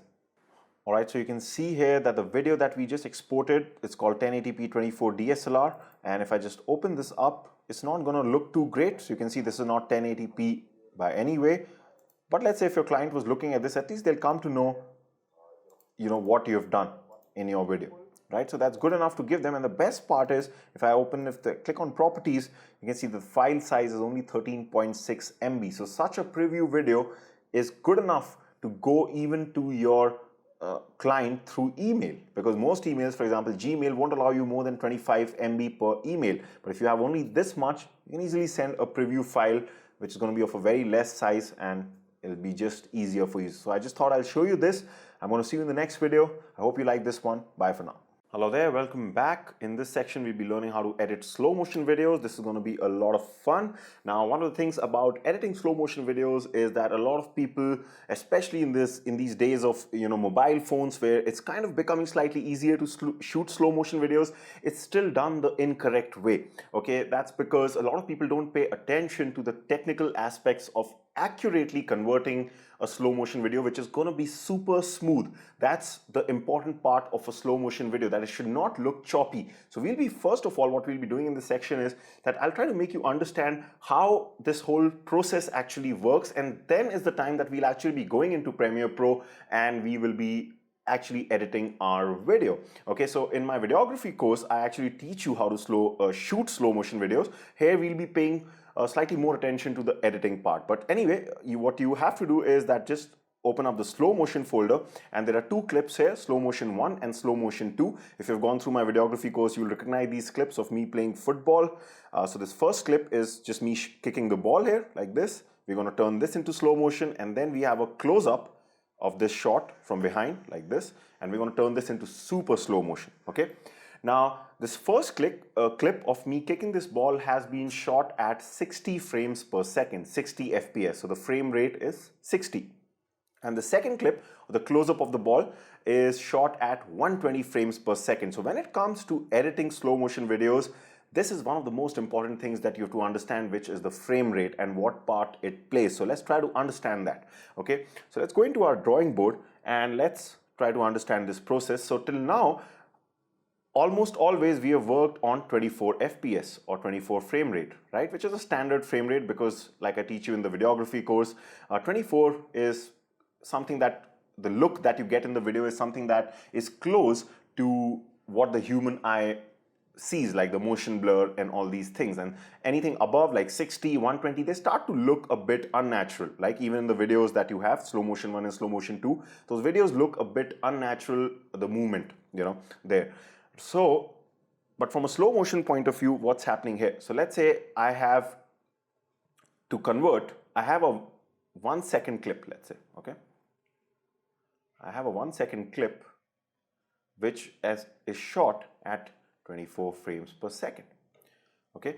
And let's say I want to convert this 1 second into a slow motion of 5 seconds. That means I want to elongate this clip so that it runs very slowly and I get a slow motion video.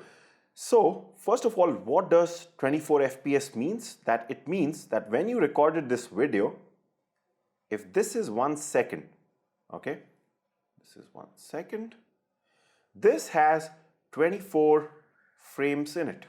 Like, I'm not going to cross all 24, but you will get the idea that basically within this second, your camera has taken 24 different shots which it is running together. So it's like that flicker book that you get. So that's how a video works, right? It takes a lot of frames, puts them in 1 second, and since this is so fast, in 1 second you're seeing 24 shots together, so it looks like a video. That's how videos are basically made. All right, now you're asking your software, in this case Premiere Pro, to turn this into slow motion and run it for 5 seconds. Okay, so Premiere Pro thinks and goes like this, and let's say your sequence is set to 24 seconds and you're going to export also at 24 seconds. Now, how Premiere Pro will work is, it'll say, okay, now I have to convert this 1 second into a bucket of like a series of 5 seconds, right? Now the trouble for Premiere Pro is, since you're working and exporting both at 24 as well as 24, so your sequence is 24 and ultimately you're exporting this at 24, right? Premiere Pro is going to find it difficult, because what it's going to do, it only has 24 frames in that second, and now it has to divide these frames in 5 seconds. So it'll divide it equally, like something like this, some frames here, some frames here. But the problem is, since you are exporting at 24 frames per second, there's no way for Premiere Pro to fill each second with 24. Why? Because it has to divide it in 5 seconds. You've asked it to give an output of 5 seconds since it's a slow motion video.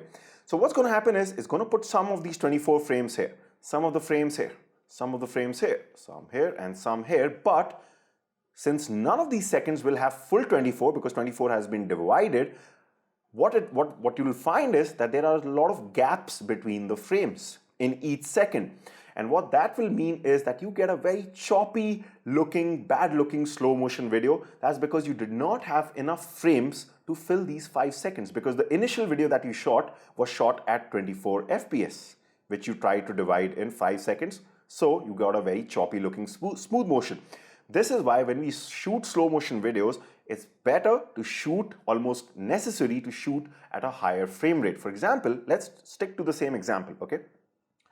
You shoot a video at 120 FPS. Again, a 1 second video, okay? Just like this. This time you have 120 here.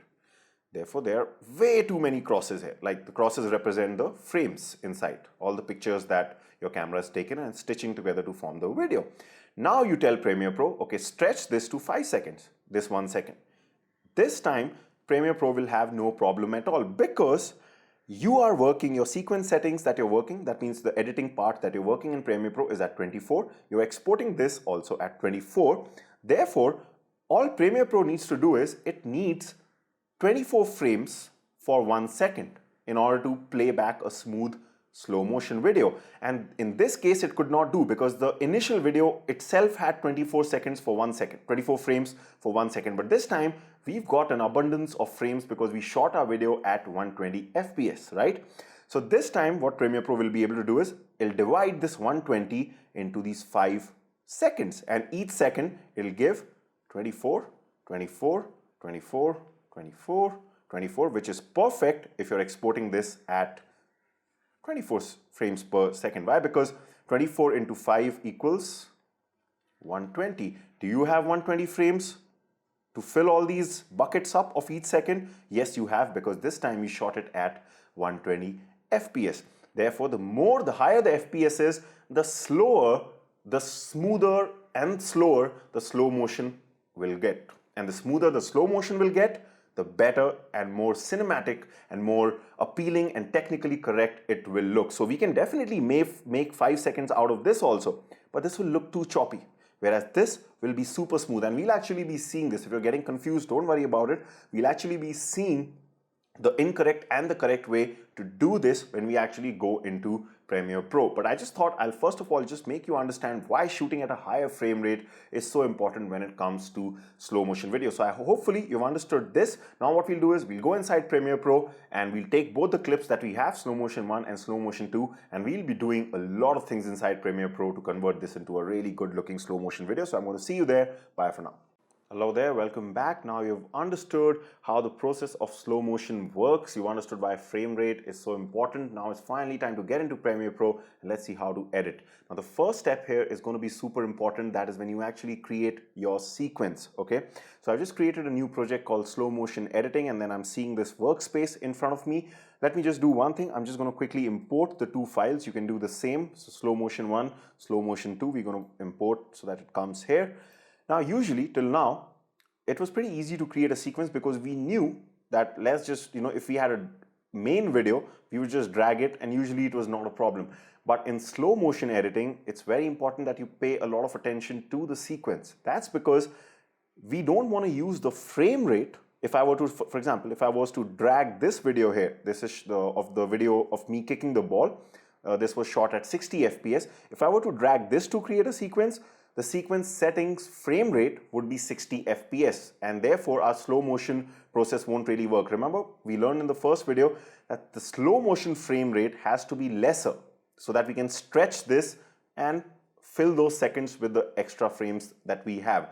So that's where the sequence will be very important. So we can go to File, we can go to New, we can click on Sequence, and then we will be creating the slow motion in 24 FPS. So we'll still be sticking to 24 because ultimately we want everything, the editing as well as the exporting, to be done at 24 frames per second. And we'll be converting these 60 FPS and the 120 FPS footages, and we'll be kind of interpreting them into 24 frames per second sequence so that we can stretch them up. Okay, so this is very important that you choose a lower frame rate, and 24 is the standard go-to rate, the frame rate. Okay, so I'm just going to click on OK, and this will create a new sequence for us, which is sequence 02. You can see it here.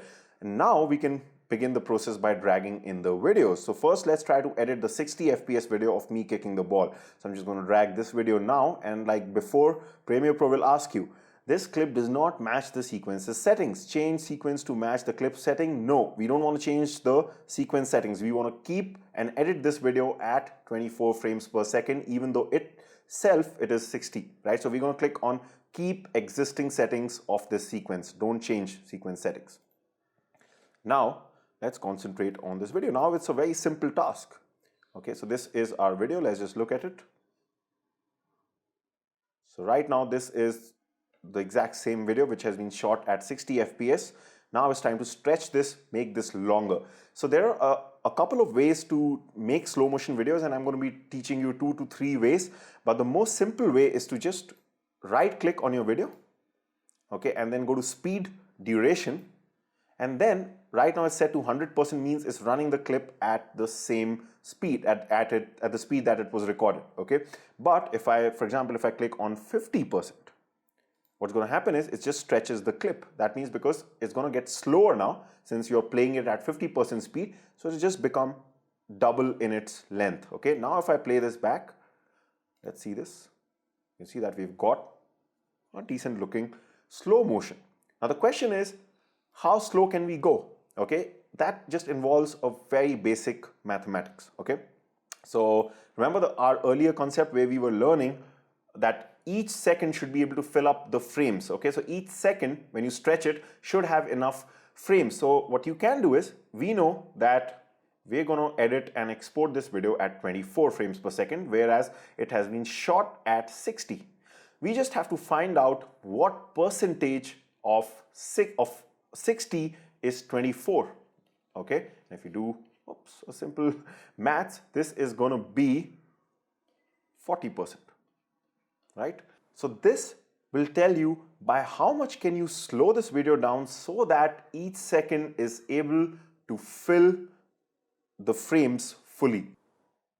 So 40% is the limit where if you were to stretch a 60 frames per second video and convert it into 24, it will look super smooth, because maths is telling us that there will be enough frames for that duration basically, right? So if I go back here, we tried 50%, which is also fine, but why not take full advantage? We can actually go to 40%. So if we do this, this video now turns into 10 seconds, 10.18 seconds. And this is the duration by which Premiere Pro can fully fill each second with 24 frames per second. Okay, so it's going to look super smooth because there are not going to be any gaps. So let's play this. You can see this is absolutely smooth. Let me just make it full screen so that you can see this better. You can see that looks pretty good. But the problem comes in when you try to go super slow. For example, in this case, you have a 60 FPS video and you try to go even below 40%. Then you're doing something that's going to not look natural, because that duration will not have enough frames. For example, let's say I go here to below 40%. Let's say I go to 10% maybe. Okay. Now this time, yes, the slow motion definitely becomes longer. You can see it stretches it to 43 seconds. But when I play this back, keep an eye on it. This is not going to look too smooth because Premiere Pro just doesn't have enough frames to fill each second with. So let's just play this back in full screen. Can you see? Yes, it's definitely slower, but if you pay attention to my body, to my hands, everything looks a bit stuttering. That's because Premiere Pro doesn't have enough frames to fill it, to fill each second, each of those 43 seconds. That's why it's just going in this choppy manner. So yes, very slow, but still doesn't look good, right? So you need to do that calculation just to come to know what is the correct percentage that you can slow down your video to according to the frame rate that you've shot. Similarly, you'll be finding that we can slow this particular footage even slower because this is shot at 120 FPS. Now we're also going to be dragging this. So first of all, let's correct this footage. So this was the correct percentage was 40%, where it was looking good. Let's just see it once more. Beautiful. Okay, it's very smooth. Now let's drag in this footage, which is shot at 120 FPS. Again, Premiere Pro. Okay, this time it did not ask us, so that's good. So our sequence settings has not changed at all. But this video, let's just play this. So this is the earlier clip, and then this is going to be super fast, like this. Let me just remove the audio. You can also do the same thing. Just right click on the clip, unlink this, and just remove this. Remove this also, I think, even though it had no audio. Okay, so this is this fast clip here, shot at 120 FPS. This time, to convert this into a smooth slow motion, we're going to do the same procedure. Only the maths will change a bit. So this time it's going to be 24 by 120 into 100, and that is 20%. So this time we can even go slower because we had a higher frame rate that the video was shot at. So slow motion, it's all about frame rates. Okay, so I'm going to speed duration, and I know I can stretch this up till 20%. And you can see that this really now becomes very long, and you can see this is going to be super smooth, and this is going to look really, really good. See this. You see, absolutely fantastic. So if you can shoot 120 FPS videos and just, slow them down to 20% at 24 frames per rate, it looks absolutely fabulous. Okay, it was so smooth. You can just see again when my foot comes in, this is professional-like smooth. Absolutely no choppiness because we are doing this straight out of maths. So this cannot go wrong. Again, just to show you, let's say I can try and slowing this down further to 10%. This is going to get slightly choppier than before. So this will not be too natural. It's going to be slower, but not too natural. You can see when my foot comes in, you'll be able to see that. You can see that right now. Doesn't look too bad, but then doesn't look too smooth, right? That's because, again, Premiere Pro is not able to fill up each of these seconds of this new duration with the necessary 24 frames. Okay, so you need to do your maths, and you just need to get it right from here. So this is going to be 20%, and this overall will look fantastic, right? So this is at 40%, this is at 20%. Now I want to quickly tell you another way of doing this. So one is to right click, and then we went to speed duration. Way of doing this. So one is to right click, and then we went to speed duration. There's something that you can do right before you import your videos, and which is by interpreting the footage right within this section itself. Okay, that's just another way of doing things. For example, I can right click on this image. This is a 60 FPS image. I can go to this option which says modify. Okay, and then I can go and click on this option which says interpret footage, and here you're going to find this option called as frame rate. And right now it says use frame rate from file, which is 60 FPS or 59.9401. So either you have this option and you put it like we did last time, or you can change the frame rate right here. You can tell it, assume the frame rate of this clip as, can you guess? Of course, 24, since our sequence is 24. The moment I do that, it automatically turns this video into a 24 frames per second video. That means we don't have to even do this math here. Premiere Pro does that for you. And if I drag this video right now, it's actually going to be a slow motion video. You can see it's already converted this into a stretched video because we changed the frame rate. Similarly, let's take this also. Modify, interpret footage, use frame rate 119.8 or 120 FPS, no. Assume frame rate, yes, to 24, and this is automatically going to turn it. So you don't have to do those calculations. And let's see this again.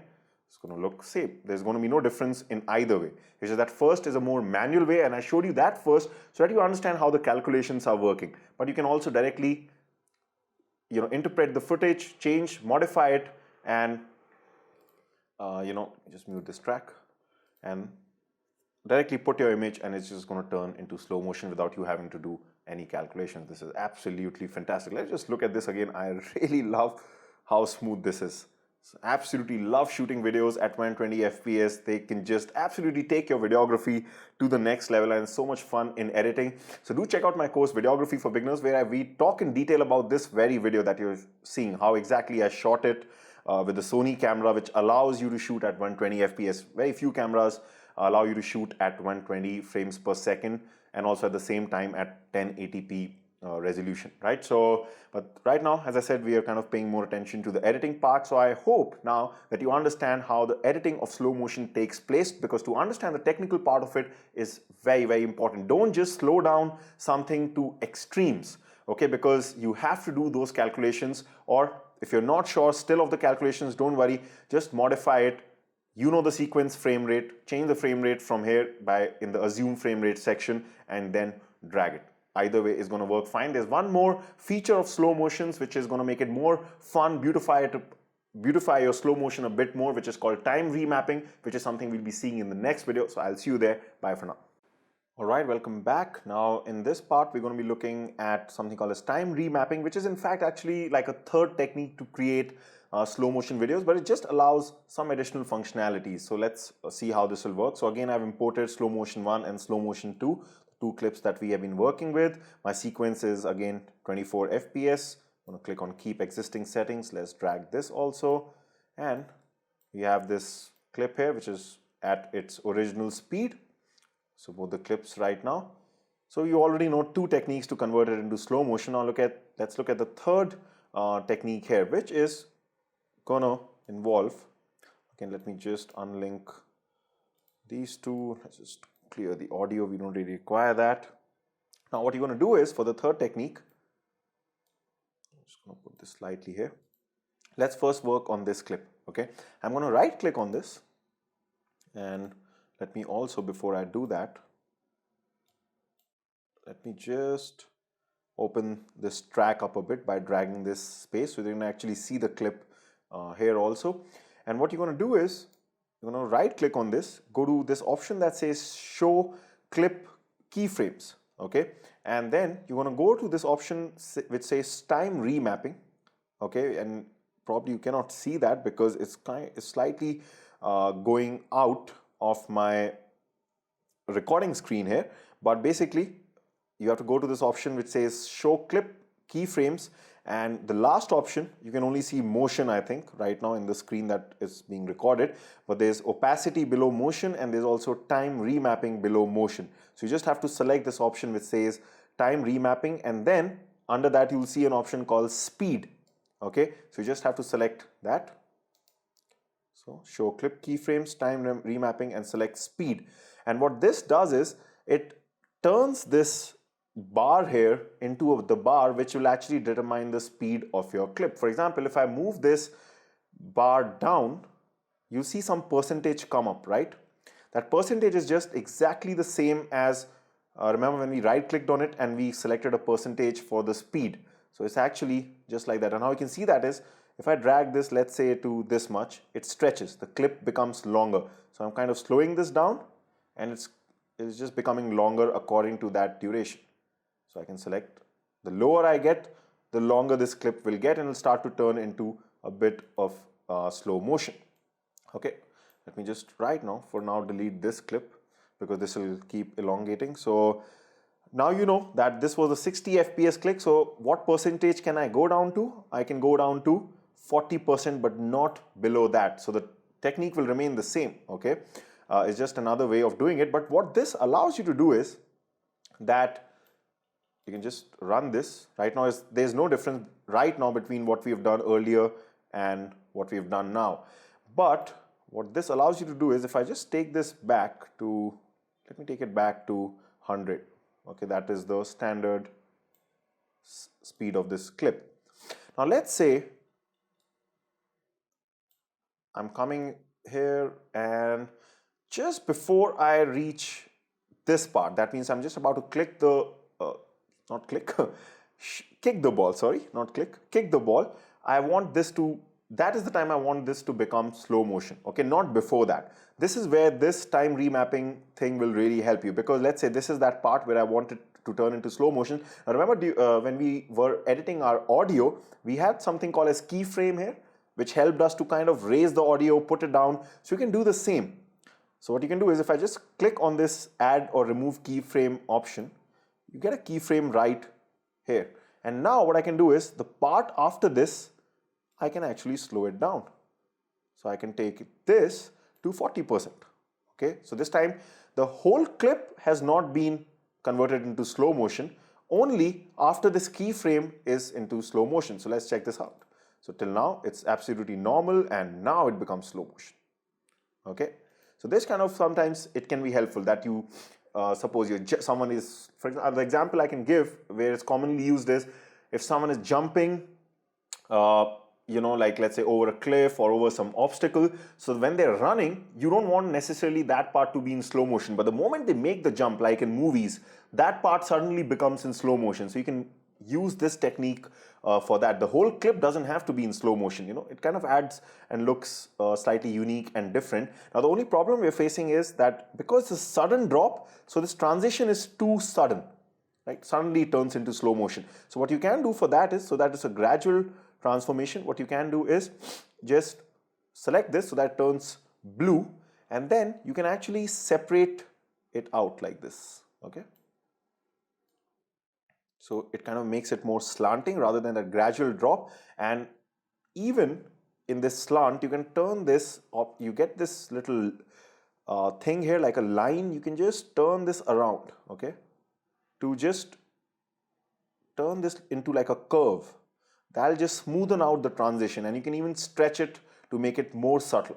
Okay, so like this is going to look way better.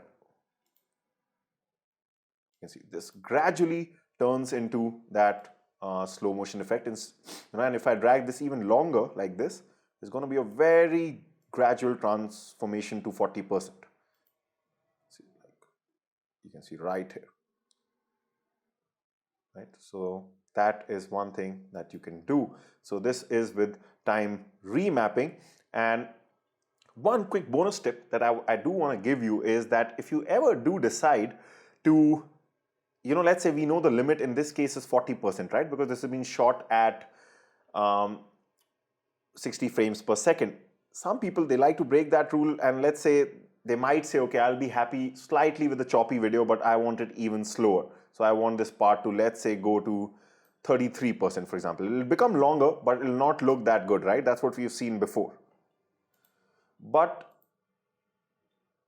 there's one option which can kind of help you with breaking this rule, which is if you right click on this, your video, and you have this option which says time interpolation, and here you can select something called as optical flow. If you do that, Premiere Pro what it does is that even though you've broken that rule, in this case you've gone down below 40%, Premiere Pro is intelligent enough to actually create more frames, by its own, by looking at the frames in the video. It tries to actually create frames and fill in those gaps to cover that each second up. So it's like you're creating these artificial frames which are filling those seconds up, and it'll just slightly become less choppy, the video. It always doesn't work. It kind of works for very simple slow motion videos where the movement is not too much. Probably for this video, it's not really going to work that well because this movement, is kind of fast. But sometimes that's a tip, that if you are breaking that rule of 40%, select either time optical flow or something called as frame blending also does something similar. But I just thought I'll give you that bonus tip. The ideal scenario is don't break that rule, do the calculation and stick to that percentage so you're actually filling up the real frames in those seconds. So something better to always do is to shoot at the correct frame rate. But anyway, with this time remapping, you can see that's another way to create slow motion videos, and you can also create a combination of fast and slow, and maybe then you can go fast again by putting another keyframe. So you can do a lot of things with this. Alright, so I hope that you like this video. I'm going to see you in the next one. Bye for now. Alright, welcome back. Now we have a very important video which is going to teach you how to use the Lumetri color panel in order to enhance the look, the colors, the contrast and everything in your video so that it starts to look much better than what the original video came out as. Okay, so this is one panel on the right here, Lumetri color. In case you are not seeing this, I'm just going to open this up a bit. In case you're not seeing this, you can always go to Window and click on Lumetri color. Okay, so we're going to import our video, which you will find in the folder which says Lumetri color panel. We've got two videos here. We're going to open this video called Pexels Videos 10936667 with this woman sitting on this beach. So I'm just going to double click on this and it comes here. We're just going to drag this to create a sequence here, and now this panel will be useful for us. So make sure this video is highlighted, and then you can see that this Lumetri color panel out here has some tabs, and not all tabs are important. We're going to go through some of the important ones here which are really going to make a massive difference to the look and feel of your video. So what we're going to do is I'm just going to open this video up a bit, just dragging it here, and if we play this, it's just a video of this woman sitting on the beach, and it's a pretty good video, but it looks slightly flat. The colors are not really popping out, and that's where the Lumetri color panel will really help you to give this video an extra punch. Okay, so let's start. So first panel here is called basic correction, which will just help you color correct some of the deficiencies in this video, and the remaining panels like the creative, the curves panel will help you color grade it. Okay, so color correction just means you're correcting the color so that it's kind of similar to what it was, the scene when you were actually shooting the video, and color grading would mean that you're doing something creative to the colors and really doing something dramatic to make it look really outstanding. Okay, so sometimes these two terms, color correction and color grading, are used interchangeably in the photography and videography world, but actually they're different. Color correction means just correcting the color. Color grading means doing something creative with the color. Okay, but since this is a beginner's course, we just do it all at once through the Lumetri color panel. So let's start with the basic correction here. Okay, make sure this is highlighted, your video. Okay, and then I'm just going to open up this white balance and this tone sections here. Okay, the white balance seems okay here, but maybe let's say we can just add a bit of warmth here to the video. You can see. Now, one point I should make is that I've given you a compressed video. Okay, so this is a small file. This is not the original file, the original video that was recorded. So whatever we do, it'll still be good. You'll see the difference at the end. It's going to be a massive difference, but it's always better to edit an original video. Just like in the photography world, it's always better to edit a raw file, right? So you don't want to edit a compressed file because then your software does not have too much data to work with. But reason I'm giving you the compressed file obviously is because I cannot give you the original. It'll be too big for you to download, but that's fine. You can just work right now with the compressed video. Just see how it works. Right now we're doing it for a learning purpose, and obviously once you do it for your project or for your client, you're obviously going to be doing this on the original video, so it'll be 100% much better than doing it on the compressed video, but the technique will overall remain the same. So let's go through these sliders. So you just moved the temperature slider a bit, warmed up this video a bit. Tint just means you want to add more magenta to it or more green to it, like this or like this. And anytime you make some changes, you want to come back to the default, which was by default. Basically, you can just double click on the slider. For example, if I do something like this, I can always double click and it'll just go to 0 back. Okay. Now, I'm sorry, I have a bit of cold, so you might just hear my nose going on in the background. I do apologize for that. Then we have this exposure slider, which just means changing the overall brightness or the darkness. Very similar to Photoshop and Lightroom. If you've done my Photoshop and Lightroom courses, we pretty much have similar sliders there also. But basically, exposure, you mean this, really, increasing the brightness of the video, or doing the opposite. So if you had an underexposed video to start off with, this will be your thing. I think the brightness of this video is okay. It's not, we don't have a problem. We're actually going to work with highlights and shadows later on to correct some of the things that look slightly bright. Okay, contrast means, making the brighter parts brighter and the darker parts darker. So you can just add a bit of contrast to just add a bit of punchiness in this video. So you can see that it kind of helps. It's going from here. But the main job here will be done by these highlight shadows and these sliders. Okay, so the highlights slider means that it's similar to the exposure slider. It just means that it's only going to affect the bright areas of this shot. And you can see that this shot has a lot of bright areas, mainly because of the sky. It's like a day beach shot. Okay, so if I reduce the highlights, if I pull down the highlights, you'll start to see more details in the brighter parts, which is very important in this particular video. So let's do this.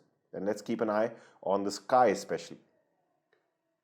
You see that makes a huge difference, right? You start to see the clouds, the colors in the sky come out, the water looks much better. So you can see this was the original. Boom. That itself is good. Shadows is the opposite. Shadows means the darker area. So either I can raise the shadows like this, or since this is already very bright, we really don't need to raise shadows. In fact, if we decrease the shadows a bit, we'll just get that little bit of contrast back like this. Just a tiny bit, you can see here. Okay. Now, anytime you want to see the before and after, what you can do is just go over to the effect controls panel here. If you're not seeing this, make sure effect controls is checked. And the moment you start working with the Lumetri color, this comes on the left side here. Okay. You can see here Lumetri color. I can turn this off anytime to see how my original was and turn this on to see what we've done till now. So it's a massive difference already. We've barely moved just a few sliders. You can see it's kind of creating a big difference. The whites and blacks are similar to highlights and shadows. So if highlights are the brighter parts, whites are like the super bright parts, like literally almost white. In this case, you can think of them as the clouds. So if I pull down the whites here, what you'll find is that we just start to get some detail back in the clouds. I'll just slightly reduce this. You can see here, it's just the clouds turn a bit grayish and we get slightly more detail. Okay. Similarly, blacks you can either raise or decrease. In this case, blacks are not playing too important a part. Okay. So you can see this is already starting to look good before and after. And now the fun part will come actually in this curves panel that is given below. So right now, let's close this particular panel because we're kind of done with it.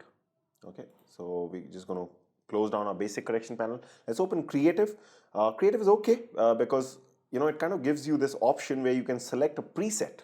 So a lot of presets are given here. Like for example, I can click on something like this and it's going to change the look according to that preset. So similar to in Lightroom, if you know. So you don't always have to click on the preset. You can also click on this arrow button to kind of just cycle through and it'll give you a preview here how this is going to change the look of your video. If you like something, you can pick that out from the drop down menu. We don't want to do that right now. And one more thing, if you like a preset, you don't have to like fully settle for the preset. You can even decrease the intensity. For example, let's say I like this, but you can decrease the intensity and that's going to kind of, it's like opacity. It's just going to reduce the effect of it. Now I don't want to do this. I want to click on none because we're going to do this ourselves. Okay. Anytime, like I said, you want to get something back to default, just double click on the slider and it just goes where it was. Okay. Faded film is just going to kind of add a bit of fadedness to your film. Here it's not required. Double click and let's go back to the default, which was 0. Sharpening will add some sharpening to your video. Vibrance will add some colors, which we can definitely do with here, but we're actually going to do more with colors when you go to the curves section, and that is actually going to make a big difference to the color grading of this video. Saturation is similar to vibrance. So this is pretty much about it when it comes to the creative window. Not much, but the main thing, a very important section is this curve section. Okay. Now, what the curve section allows you to do is that we can target a particular color and just only work on that. All right. So for example, I want to get these blues of the sky out and really saturate them more. I don't want to saturate the full video. I just want to saturate and concentrate on the sky. So what we can do is, if you just go down here where it says, hue versus saturation. Okay. So what you can do is, from once you're here, you can select this eyedropper and just click on this sky, somewhere where the blue is, okay, like this. And you can see it automatically puts these 3 points on those colors. And now if I raise these colors, just see what happens to the blues. I'm raising the saturation. Can you see? I can decrease it also. I can increase it also. See, that is really looking good. It just gives out that punchiness, the blueness in the sky, and we only affected mainly the blues here. That's because the eyedropper tool helped us to select this part, right? Similarly, let's say that I wanted to raise the saturation of this nice looking sand, because right now it looks a bit too flat, right? So what we can do is take our eyedropper and we can just select the sand here, and you can see this time it kind of comes towards the yellow side. Okay, so we can raise this also. You can see it's absolutely fantastic, makes a huge difference. Maybe let's try to get the colors in her dress. She's wearing a pink dress, so you can just select this and you can see the points come here. We can kind of raise this also a bit. Okay, we can do other things also, like change the hue. So in the hue versus hue section, if I were to do the same thing, that means I go here, I can play around with the hue. That means it's going to change the color itself of blue, like this or like this. But that wouldn't look too natural. That will look slightly cheesy. So I'm just going to click on Control Z, and that's just going to bring it back to default. And there are some other options like hue versus luma and all. You don't really have to worry about those right now.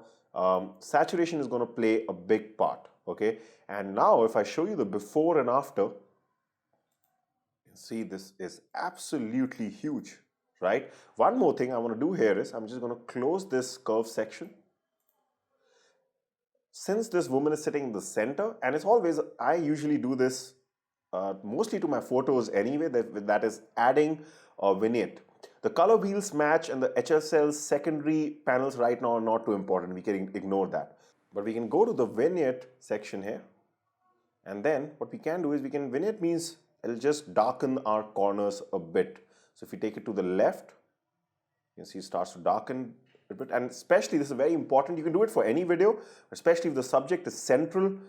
I almost always do it. Okay, just adds that nice look to this. You can also go the other way around, make it brighter, but I usually prefer making it darker. So it just brings the eye of the viewer of this video more towards the center of the frame. Right, now you can see the before and after. Right, let's run this video now. What I'm going to do is, while this video is running, I'm just going to enable this and disable this so you can actually see the difference. So this was the original, and boom, it's huge. And this is on a compressed video, don't forget that. Right, so you can see how much difference color correction and color grading makes to the video thanks to the Lumetri color panel. Now one thing I do want to show you, something which goes along with the Lumetri color panel is Lumetri scope. Okay, if I just go to window here, you can see Lumetri scopes is already checked. In case it is not checked, you can go there and click on Lumetri scopes. And where this comes is, if I just open this window up a bit, and if I go to this arrow, I can select Lumetri scopes. Okay, and what this will allow you to do, I know this looks very weird, but it's actually a pretty important tool, especially when you're color grading your or color correcting your video. And if I just right click, if you're not seeing this particular thing, what you can do is you can just go on to waveform type and make sure Luma is selected. So you can see something like this also, but just make sure we are right now interested in Luma.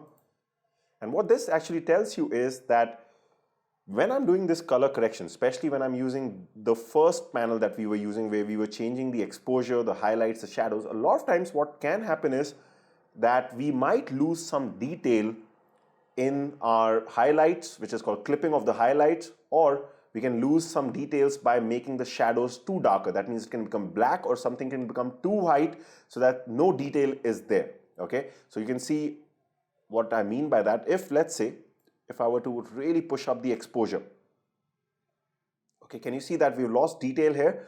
So when it goes up like this and it touches this 100 part here, that means you're beginning to lose detail. Okay, so that's the time you need to pull back. It should not cross 100 on the highlights part, and also the other way around. It should not cross 0, or it should not touch this line on the 0 part. That means there's a lot of parts of your video where the pixels are just black. There's no detail there. So this will allow you to just be very careful with that, because a lot of times with the highlights especially, we can kind of clip some parts of the video a little bit. If you're just seeing 1 or 2 pixels, it's okay, but you can't see the whole line, then you're doing something wrong. Okay, so right now you can see this was our original, and you can see that this is well within 100 on the highlights part, and well within 0. If some one or two areas here touch, it's okay, because they can be small parts, maybe like this stick something, or just a very white part of the cloud can be reflected here. That's okay, but not a lot of it should touch. That means, otherwise it means that a lot of things are getting clipped, which means that not a lot of detail is being shown in your video.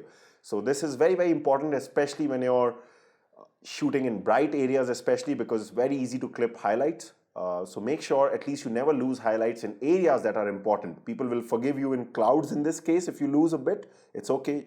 So most of the things that are on top we are seeing here must be because of the clouds, because clouds are white anyway. But in other areas, you can be careful by looking at this scope here. It will just guide you. There are also different other types of scopes which even tell you about the different colors, what are the level of colors here. But right now I don't want to get into that. This is slightly more advanced. Right now you can start off with this and then try your hand at this. But the main part will be done from the Lumetri panel. So if you understood that, then you're good to go. Now, one more thing I want to talk about is something which is called as an adjustment layer. So we're going to talk about that right now.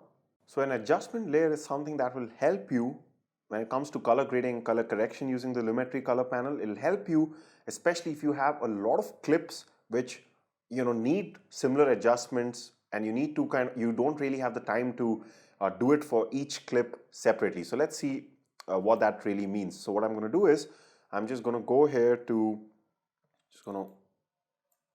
make this a bit smaller so you can see. We're going to add one more video. So I'm just going to import the second video that we have, which says video.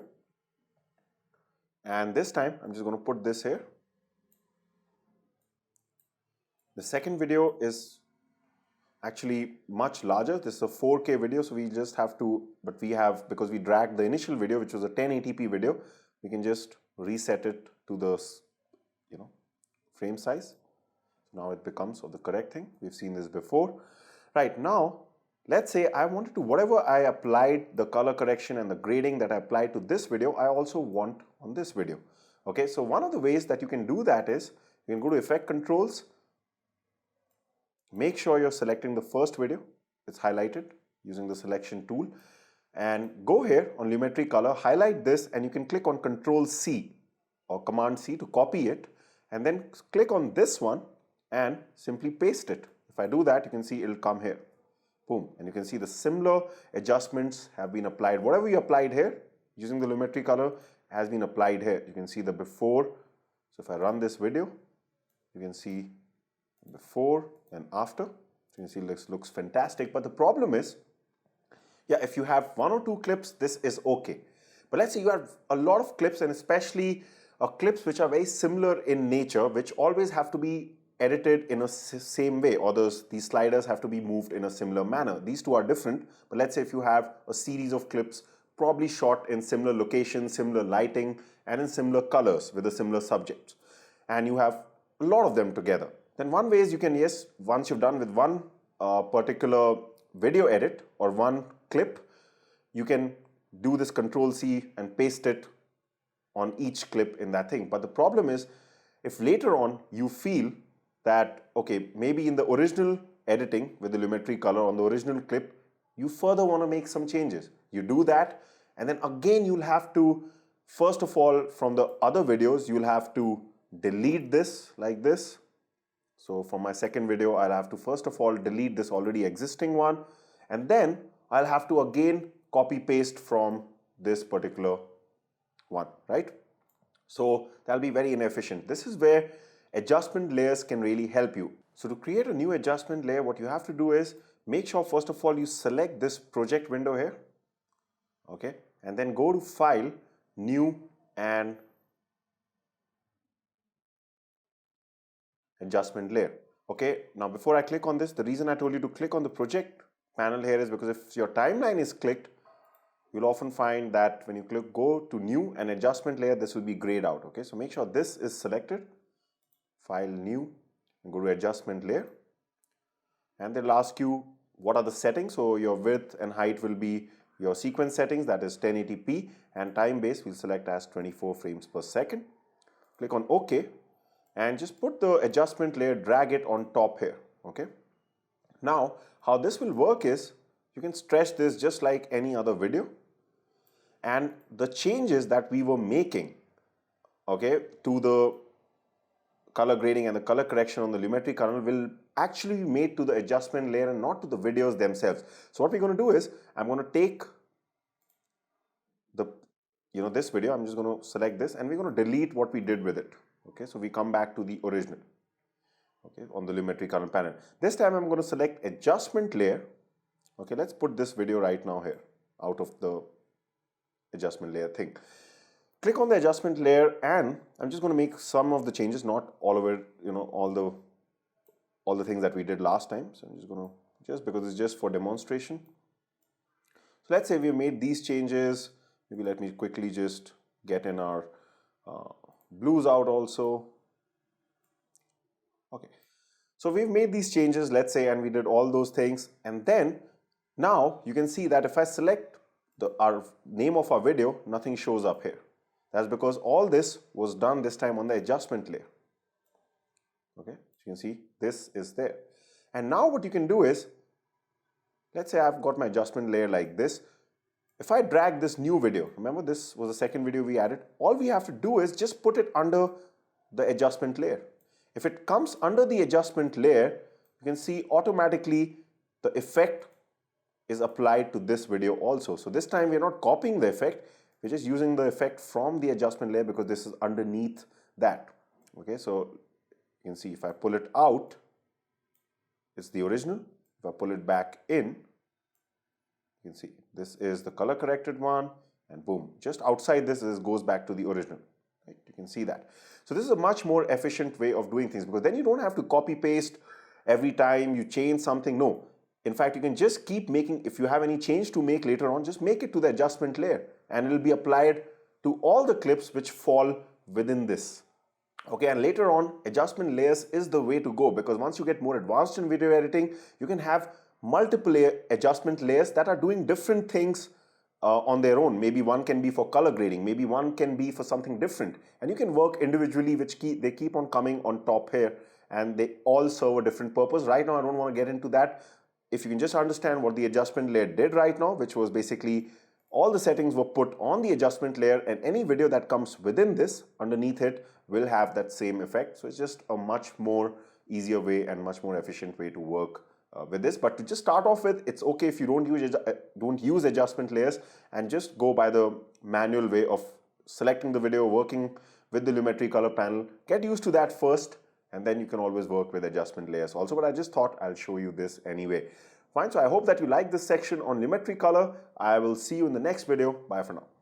Alright, so with that we've come to the end of our video editing journey using Adobe Premiere Pro, and at this stage I hope that you are comfortable enough to start editing your own videos, that you have the necessary knowledge and the skills. Now, one of the most important things that goes with video editing is of course learning how to shoot videos. If you're looking for that, like I have mentioned a couple of times before, I have a separate detailed course on how to make videos using your DSLR or mirrorless camera, which is called Videography for Beginners. So do check that course out also, because that and this course together, they go hand in hand, and if you do both the courses, you will be fully equipped to go into the video making world. There's no doubt about that. Also do check out our other photography courses like studio photography, DSLR photography for beginners, external flash for beginners, and similar to a video editing course, I also have other editing courses which involve image editing, which have got to do with the very popular softwares of Photoshop and Lightroom. I have separate courses for that. And of course, for a creative person, you should also know how to market yourself.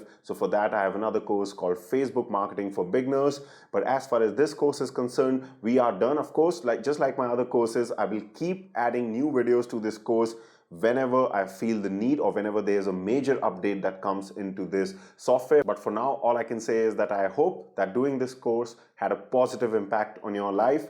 I'd like to see you in another course, but for right now, this is Kush Sharma signing off. Goodbye.